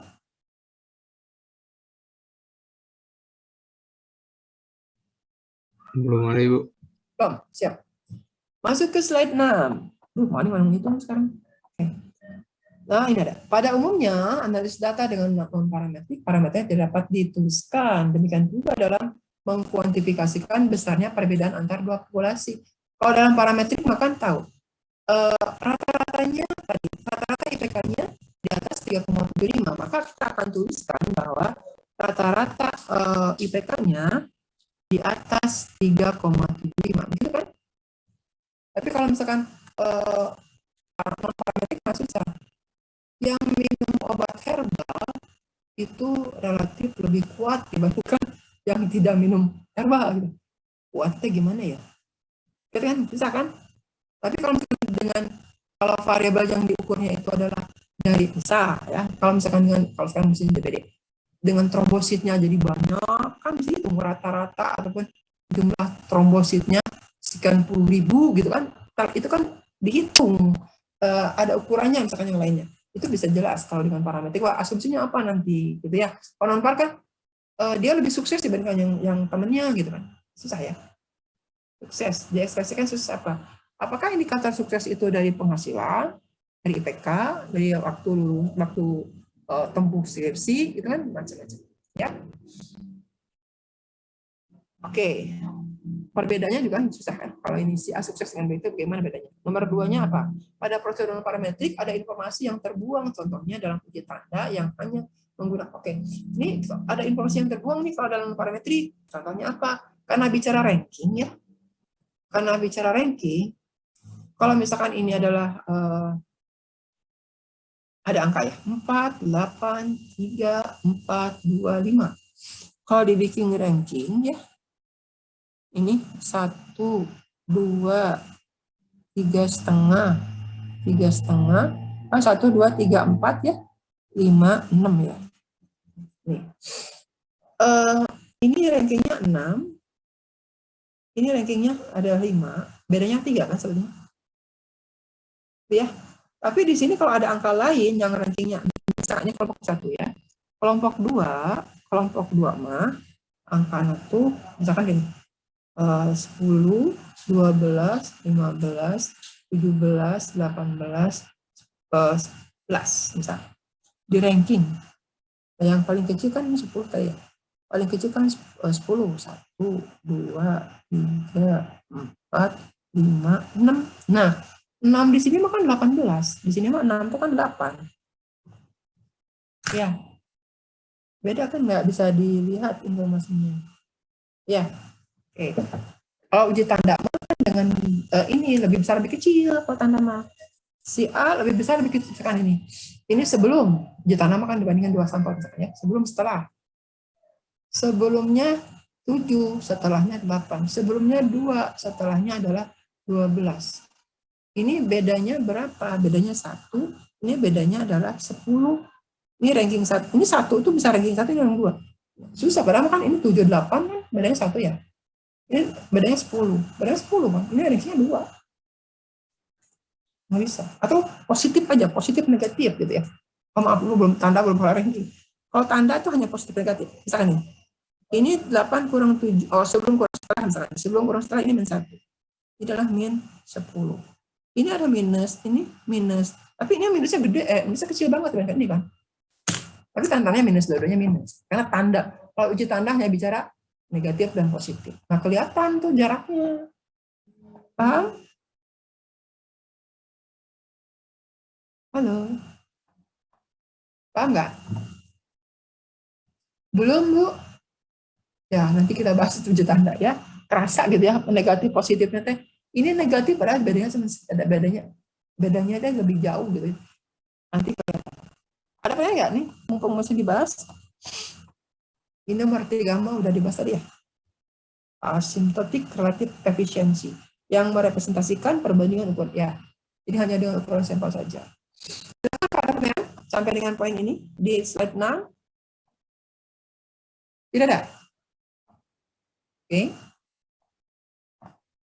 Tidak ada? Areta? Enggak? Baik. Kita tuh berapa orang nih? 27 orang ya? 27 orang. Terus itu? Gue nggak lihat. Siap. Berikut. Ini beberapa uji yang digunakan dalam statistika. Ketika berdasarkan distribusi normal, ya ada uji student tadi Ibu katakan ya, menguji rata-rata kan bisa dengan T gitu ya. Ketika ukuran sampelnya kecil, simpangan bakunya atau variannya tidak diketahui. Asal distribusi normal pakai T. Nah, ketika kita tidak memperhatikan distribusi, menggunakan ini nih kalau dalam non-parametrik mah ada mean Whitney, ada Wilcoxon ya. Nah, jadi kegunaannya untuk apa? Membandingkan misalkan dua sampel. Membandingkan dua sampel kalau dalam parametrik mah membandingkan rata-rata. Ini juga konsepnya dalam non-parametrik yang mean Whitney dan Wilcoxon itu membandingkan rata-rata ya, cuman ujinya beda. Ini mah pakai T dengan asumsi normal ya. Kalau ini mah nggak ada asumsi apa. Ya, karena dengan ranking nih, mean Whitney sama Wilcoxon mah dengan ranking. Kalau misalkan sampelnya berpasangan, ada juga kan P ya, yang berbeda, rata-rata perbedaan dibagi S per akar N itu kan. Ini adalah untuk data yang berpasangan, pakai T juga asalkan distribusinya normal. Kalau untuk dalam non-parametrik juga ada untuk membandingkan dua sampel yang diukur dua kali atau berpasangan dengan Wilcoxon yang untuk berpasangan dan juga uji tanda, gitu ya.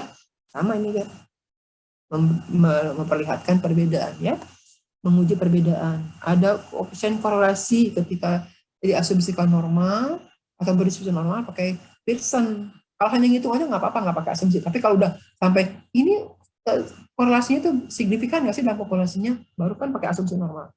Jadi kalau kita berusaha ke inferensial, kita harus bisa distribusi ya untuk di parametrik.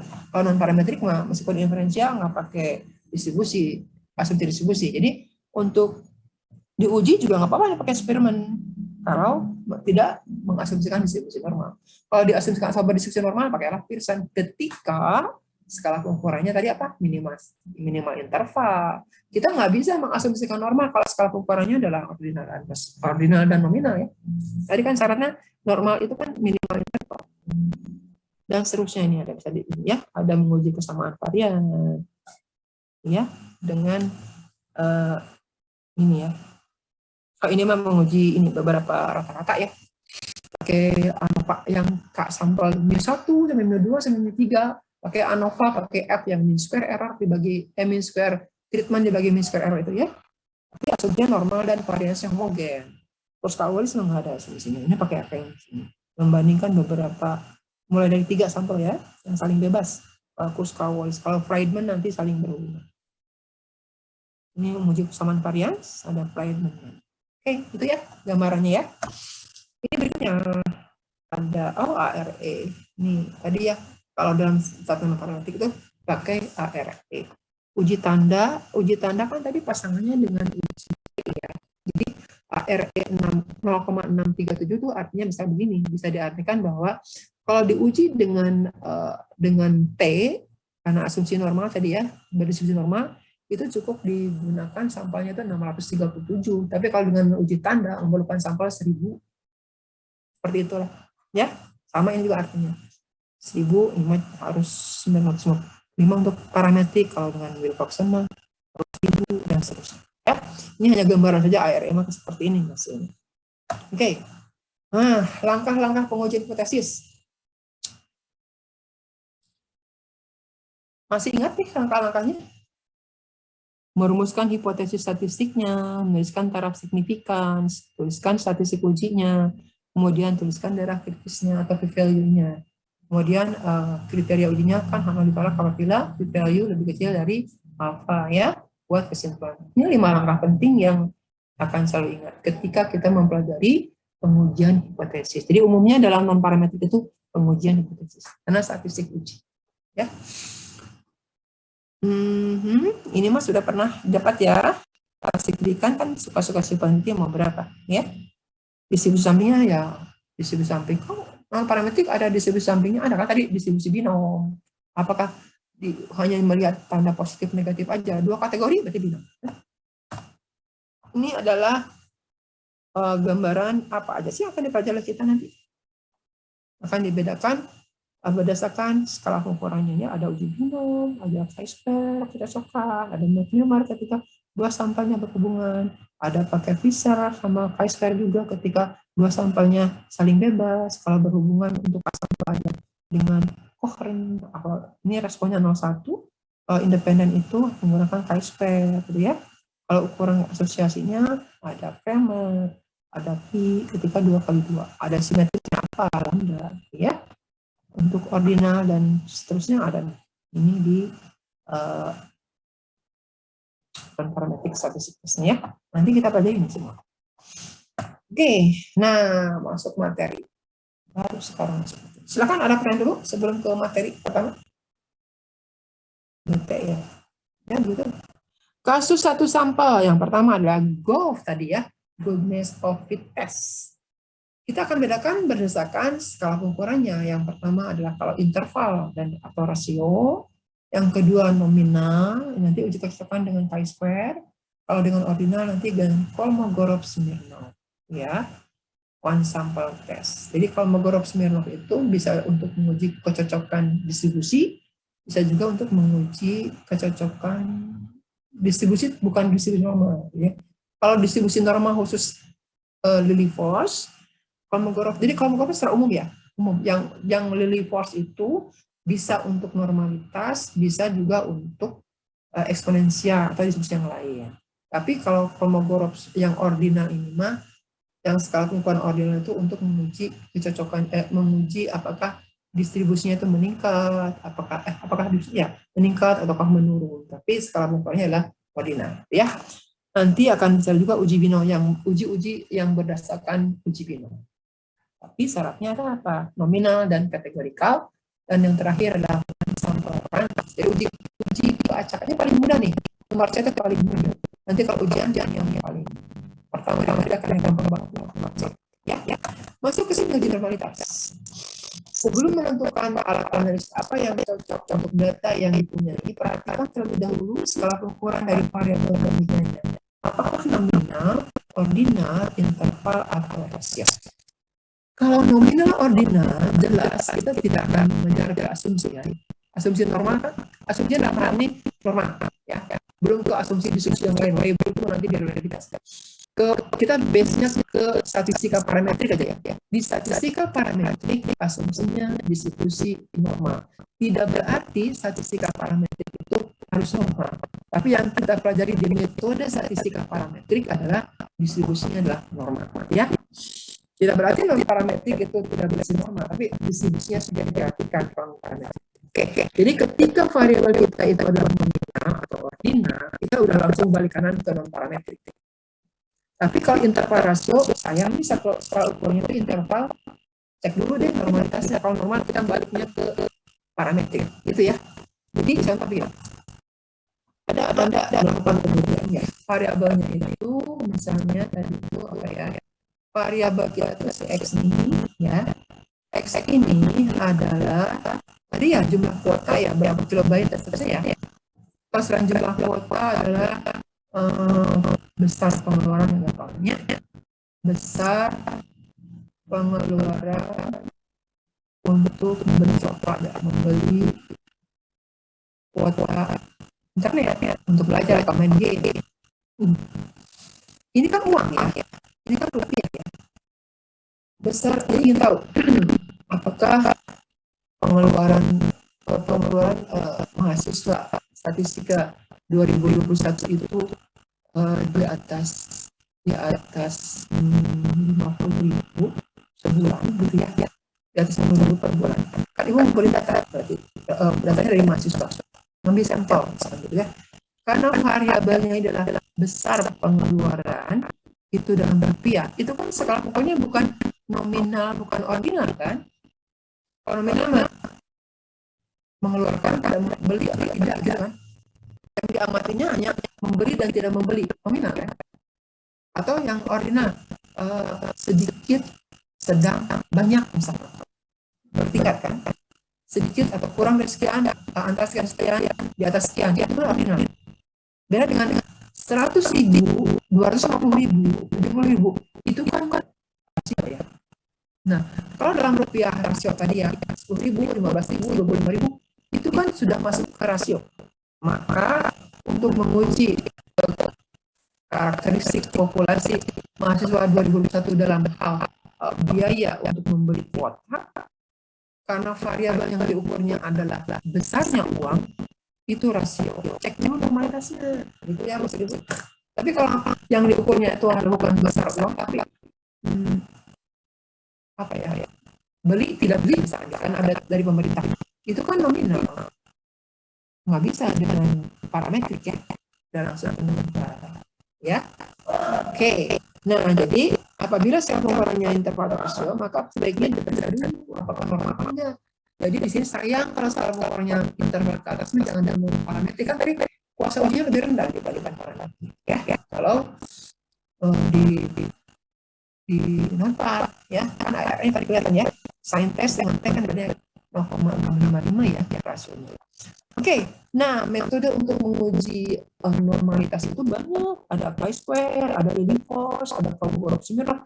Kolmogorov-Smirnovnya ada keluarga leading force ya, leading force itu Kolmogorov-Smirnov untuk normal maksudnya.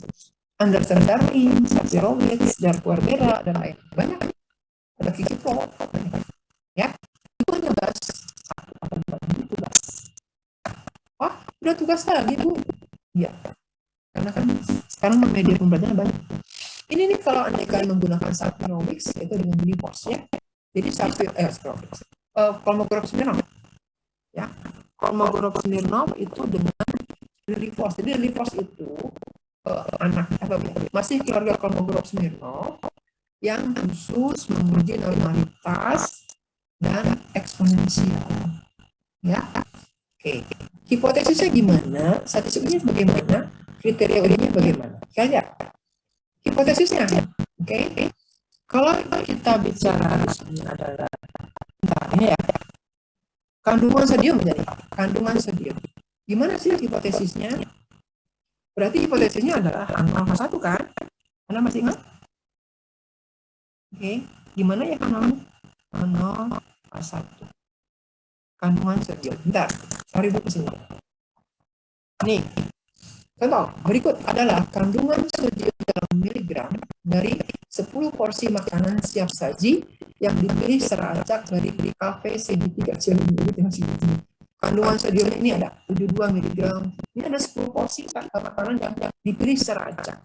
Menguji kandungan sodiumnya itu berisi normal nggak ya, gitu ya. Kan yang diamati cuma 10 porsi ini secara acak ya. Padahal kan mereka bikinnya banyak kan, tidak 10 porsi aja ya. Oke, ini variabelnya apa? Mau tanya dulu. Variabelnya apa?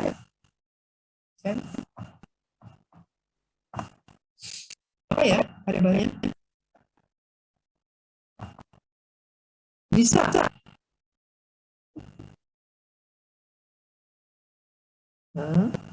Nova.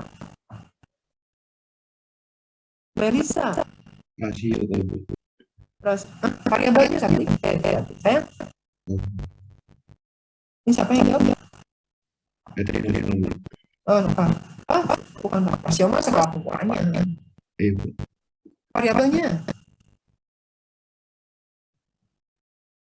kandungan sodium. Kan tadi normal ada X dari subsidi normal. X kan variabel kan? Ya, X-nya itu variabel. Jadi kita harus tahu ini tuh mana variabelnya. Oh, kandungan sodium. Oh, jumlah anak, jumlah barang rusak itu kan variabelnya kan? Ya, ini kandungan sodium ya.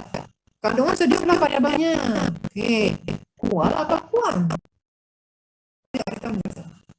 Ada siapa tadi? Variabelnya kualitatif atau kuantitatif? Halo? Kualitatif. Kual. Kenapa kual? Kualitatif apa? Kualitatif. Variabel kualitatif adalah variabel yang tidak berupa angka kan, kual. Kualitas kual tidak berupa angka kan? Kalau kual berupa angka kan Bu? 72 mg angka kan? Bukan banyak, sedikit, pedas, level 1. Enggak kan? Enggak begitu ya? Enggak. Ini kuan ya. Variabelnya kandungan sodium, jenisnya variabel kuantitatif. Skala pengukurannya apa? Tadi udah jawab tadi. Nova tadi. Apa?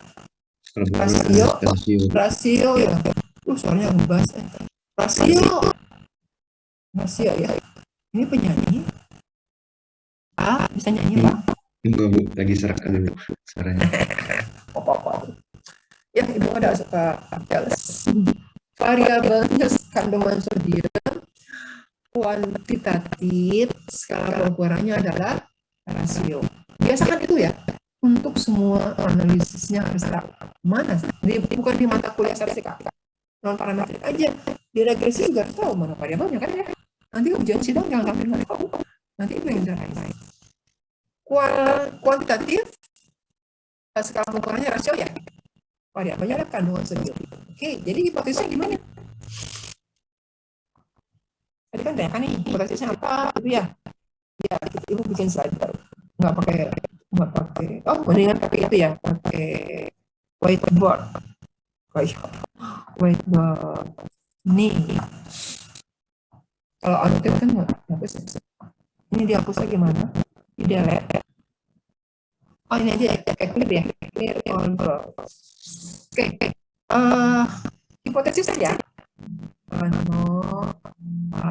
Kalau pakai software seperti itu mah harus tahu kan. H0 diterima yang mana kan harus tahu ya. H0-nya apa tadi? X ya. Kalau X-nya adalah kandungan sodium ya. Dari kafe segitiga Cileunyi misalnya gitu ya. Jadi ini kan X berdistribusi normal, gitu ya. X tidak berdistribusi normal. Oke, ini verbal. Ini kan dinyatakannya secara verbal ya, verbal. Padahal kita statistik harusnya dengan hipotesis statistik dulu, baru dituliskan secara verbal. Apa nulisnya? Pakai fungsi distribusi kumulatif. Ini bisa yang merah. Ini di sini ini F besar X berdistribusi normal. F besar X tidak berdistribusi normal. Sigma dan rata-rata nggak tahu, berarti normal aja. Ya. Apaan sih? Apakah bedanya antara Fx dengan F besar X? Siapa yang tahu? Yo. Pukul 9.47. Tidak tahu ya. Apaan 9.47? Apaan sih F besar sama F kecil bedanya? Oh, yang hijau. Nah, apa bedanya? Kalau ini mencerminkan fungsi densitas ya. Fungsi padat ya. Masih ingat nggak? Fungsi padat, fungsi peluang, normal. Tadi itu normalnya satu sigma karet ya. Kalau binom, binom. N kombinasi X, P pangkat X, 1 min P pangkat N kurang S. Ini kan PX atau FX ya. Kalau buku Bhattacharya pakai FX. Kalau buku yang lain pakai PX. Ini fungsi peluang. Fungsi peluang. Kalau diskrit, kalau kontinu, si normal tadi ya. FX kan ini fungsi densitas, CDF. Fungsi densitas. Kalau Fx kan fungsi densitas, fungsi padat. Kalau X-nya diskrit, kita bicara fungsi peluang. Kalau X-nya kontinu, kita bicara fungsi densitas. Nah, fungsi densitas kan fungsi padat kan? Ya. Yang tadi itu si normal yang menjadi begini itu ini kan si Fx-nya. Ketika X-nya sekian berapa? Ketika ini berapa? Itu kan ya. Nah, kalau F besar, ini fungsi distribusi kumulatif kan CDF. CDF. Kumulatif density function. Distribusi function. Fungsi distribusi kumulatif. Mengerti fungsi distribusi kumulatif? Sekali lagi, Fx mah fungsi padat, F besar mah fungsi kumulatif. Fungsi distribusi kumulatif lengkap namanya. Jadi kalau misalkan F3 untuk X, maka dialihkan peluang X lebih kecil sama dengan 3. Paham? Ya. Oke. Kalau F kecil 3, jadi rumusnya. Ya, kalau ini mah peluang X ya. Itu distribusinya. Tuh ya, mirip aja. Nah, oke, jadi ada H0, ada H1. Kalau pakai notasi matematisnya, Fx berdistribusi ya tadi ya, berdistribusi normal. Di bawah H0 benar kan ya? Fx tidak berdistribusi normal. Nanti verbalnya adalah apa? Kandungan sodium kan? Kandungan sodium berdistribusi normal. Ini adalah kandungan sodium tidak berdistribusi normal. Ya. Kemudian tentukan alfanya berapa. Kan suka-suka kita ya. Oke lah yang biasa aja deh 5%. Artinya kita punya risiko 5 salah di antara 100 kesimpulan yang dibuat ya. 5%. Oke. Statistik ujinya apa? Ini pakai Kolmogorov-Smirnov. Pakai kan terus normal. Ini adalah Lillie force. Lillie force. Ya. Apa statistik ujinya Lillie force itu? Ya. Lillie force itu L0. Tadi kan maksimum selisih antara fungsi distribusi kumulatifnya dengan distribusi kumulatif dari empiriknya. Kita lihat distribusi kumulatif.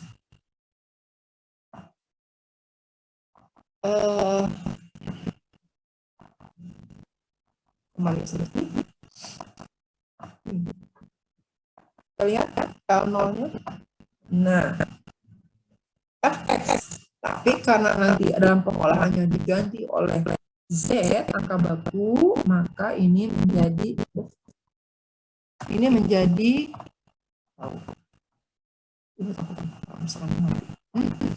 nanti kan ditransformasi ke Z. Kalau tadi menulisnya F besar X dengan SX ya, ini masih dalam bentuk kandungan sodium asli. Sekarang ada Z itu apa nih? Angka baku ya, Z score ya, ini kan XI dikurangi X bar. Kenapa sih bukan tadi makan dulu S, Z itu adalah X kurang mu bagi sigma tadi ya. Ini kan populasi, mu populasi, sigma populasi. Kalau diketahui mu dan sigmanya, ini ganti aja mu dan sigma. Karena kita tidak tahu berapa sih kandungan rata-rata kandungan sodium di kafe tadi, nggak tahu. Berapa sih manual atau maka diganti dengan sampel. X itu kan statistik ya. Itu kan parameter kan. Nah, ya. Jadi statistik ujinya sekarang jadi F besar Z, S Z. Paham? Oke. Nah, lihat angkanya. Urutkan Z besar, hitung angka baku, hitung L0, bandingkan L0. Nah, kita lihat angka-angkanya. Ini datanya. Ini datanya. Ibu akan buatkan apa baru? Slide baru. Blank. Ini angkanya. Ibu akan copy lagi. 72 dan seterusnya. Kita copy dulu.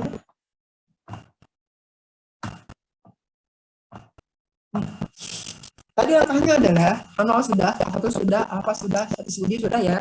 Langkah-langkahnya sekarang. Langkah-langkahnya adalah diurutkan tadi kan si X ya. Kita lihat ya.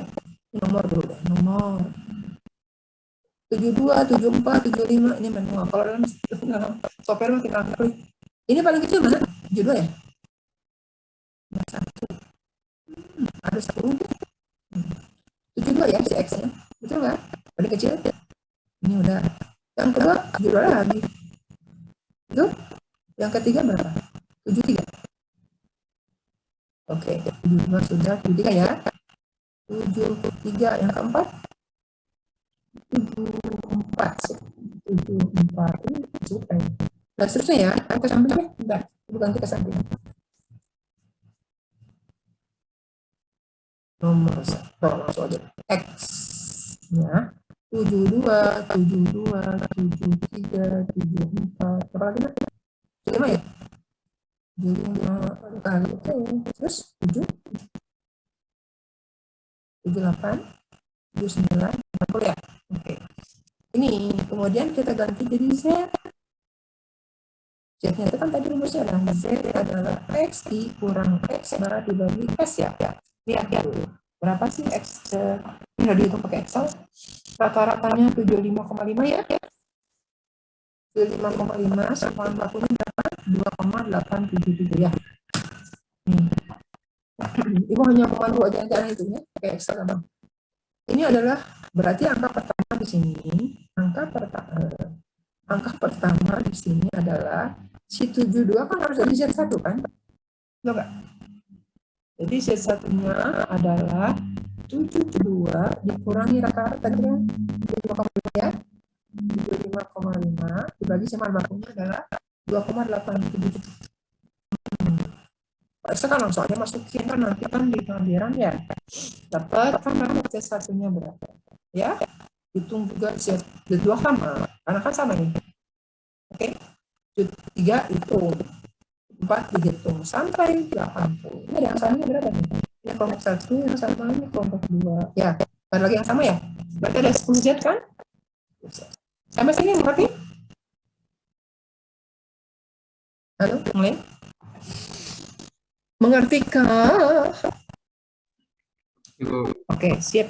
Alhamdulillah. Sekarang apa langkahnya? Lihat. Setelah itu, kan untuk dapat ini, dapat si L0 ya, maksimum FZI dan S. Berarti si harus dengan X kan harus ke Z, jadi diganti Z. Tadi kita udah mempelajari bahwa yang dimaksud dengan F5 atau F5 lah. Itu kan peluang X lebih kecil sama 5 ya. Udah nggak? Berarti di sini, kan punya Z nih, tolong dicari berapa yang satu aja. F1, S. Lu itu pakai kalkulator, karena nggak buka Excel. Kalau nggak buka Excel, enggak sekalian ya. 72 dikurangi 75,5 dibagi 2,87 ya, adalah 1,2165. Ini hasilnya 1. Hasilnya 1, minus salah aja. Udah mau habis. Ini adalah min 1, berapa? Nah, tadi kan 2165. Tapi kalau tabel normal kan ada 2 digit ya. Ini boleh dibulatin jadi min 1,22 ya. 1,22. Ini juga 1,22 kan? Ya, sama kan 2. Nah, udah dapat tuh 1. Kan harus diubah ke FZ nih. Harus FZ kan? Di sini kan FZ nih sekarang. FZI ya. Yang pertama, berarti kan Anda harus hitung F min 1,22 kan? Ngerti ya? Ini kan FZ itu fungsi distribusi kumulatif dari teoritis. Teoritisnya siapa? Normal. Kalau balik sini. Ini teoritis, ini si FZ ini teoritis. Ini teoritis. Ini adalah empiris. Jadi artinya teoritis cocokkan dengan normal. Nyarinya dengan distribusi normal. Kalau FZ mah empiris, kita lihat sekarang normal ya. Jadi si F yang normal. Jadi konsepnya mencari selisih. Kalau normal itu bedanya seberapa dengan yang empirisnya gitu ya.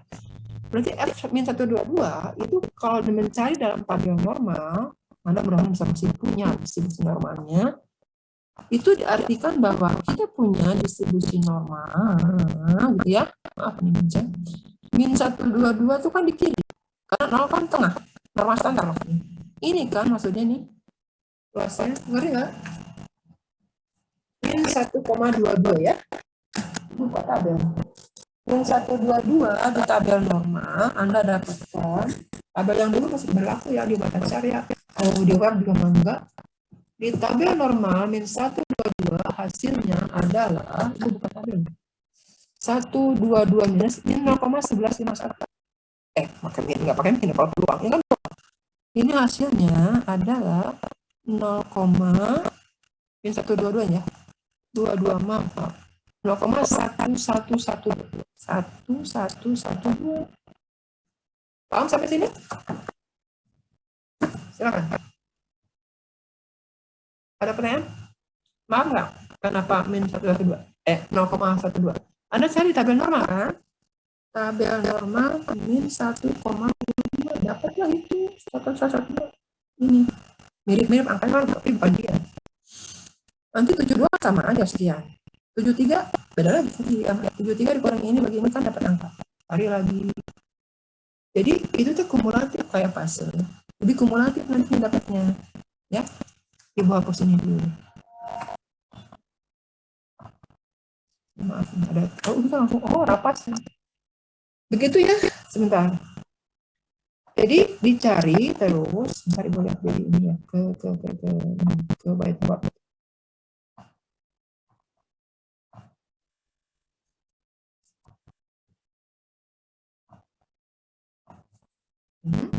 Kan dapat nanti ya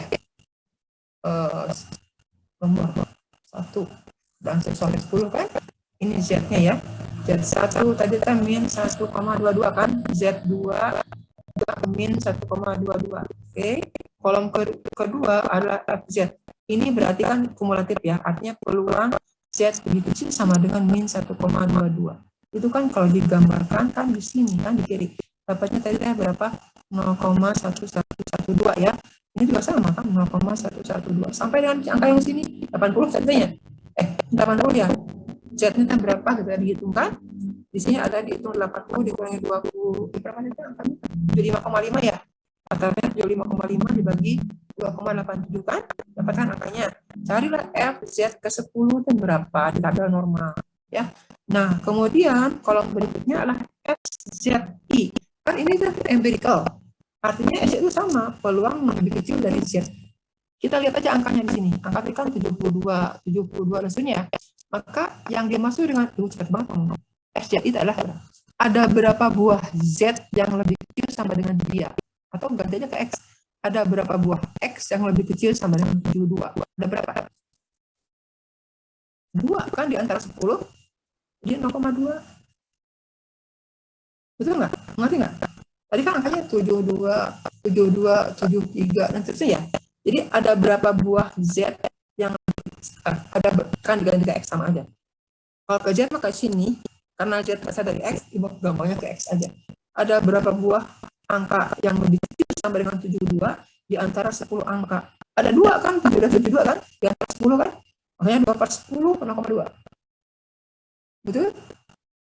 Ada 2 kan? 2. Oke. Yang di 73 ada berapa buah yang lebih kecil sama dengan 73? Ada 3 kan? 72, 73. Jadi sini 73 itu 0,3. Ngerti kan?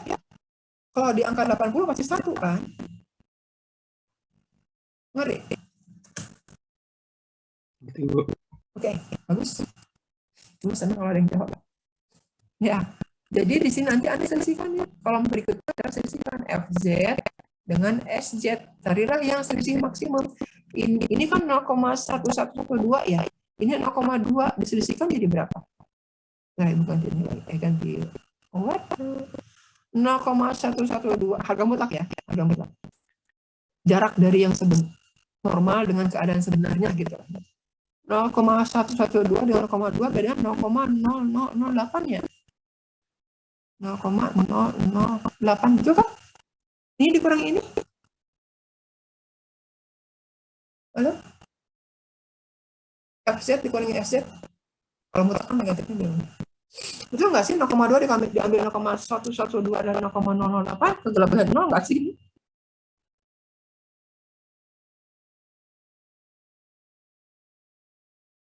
Ada 8, 9, 9. Oh, ini 0,2 ya? Ini kan diambil 0,1 kan? 0,088 Bu. 0,088. Ini kan 0. Ini 8. Betul nggak? Udah dikurangi ke kalkulator.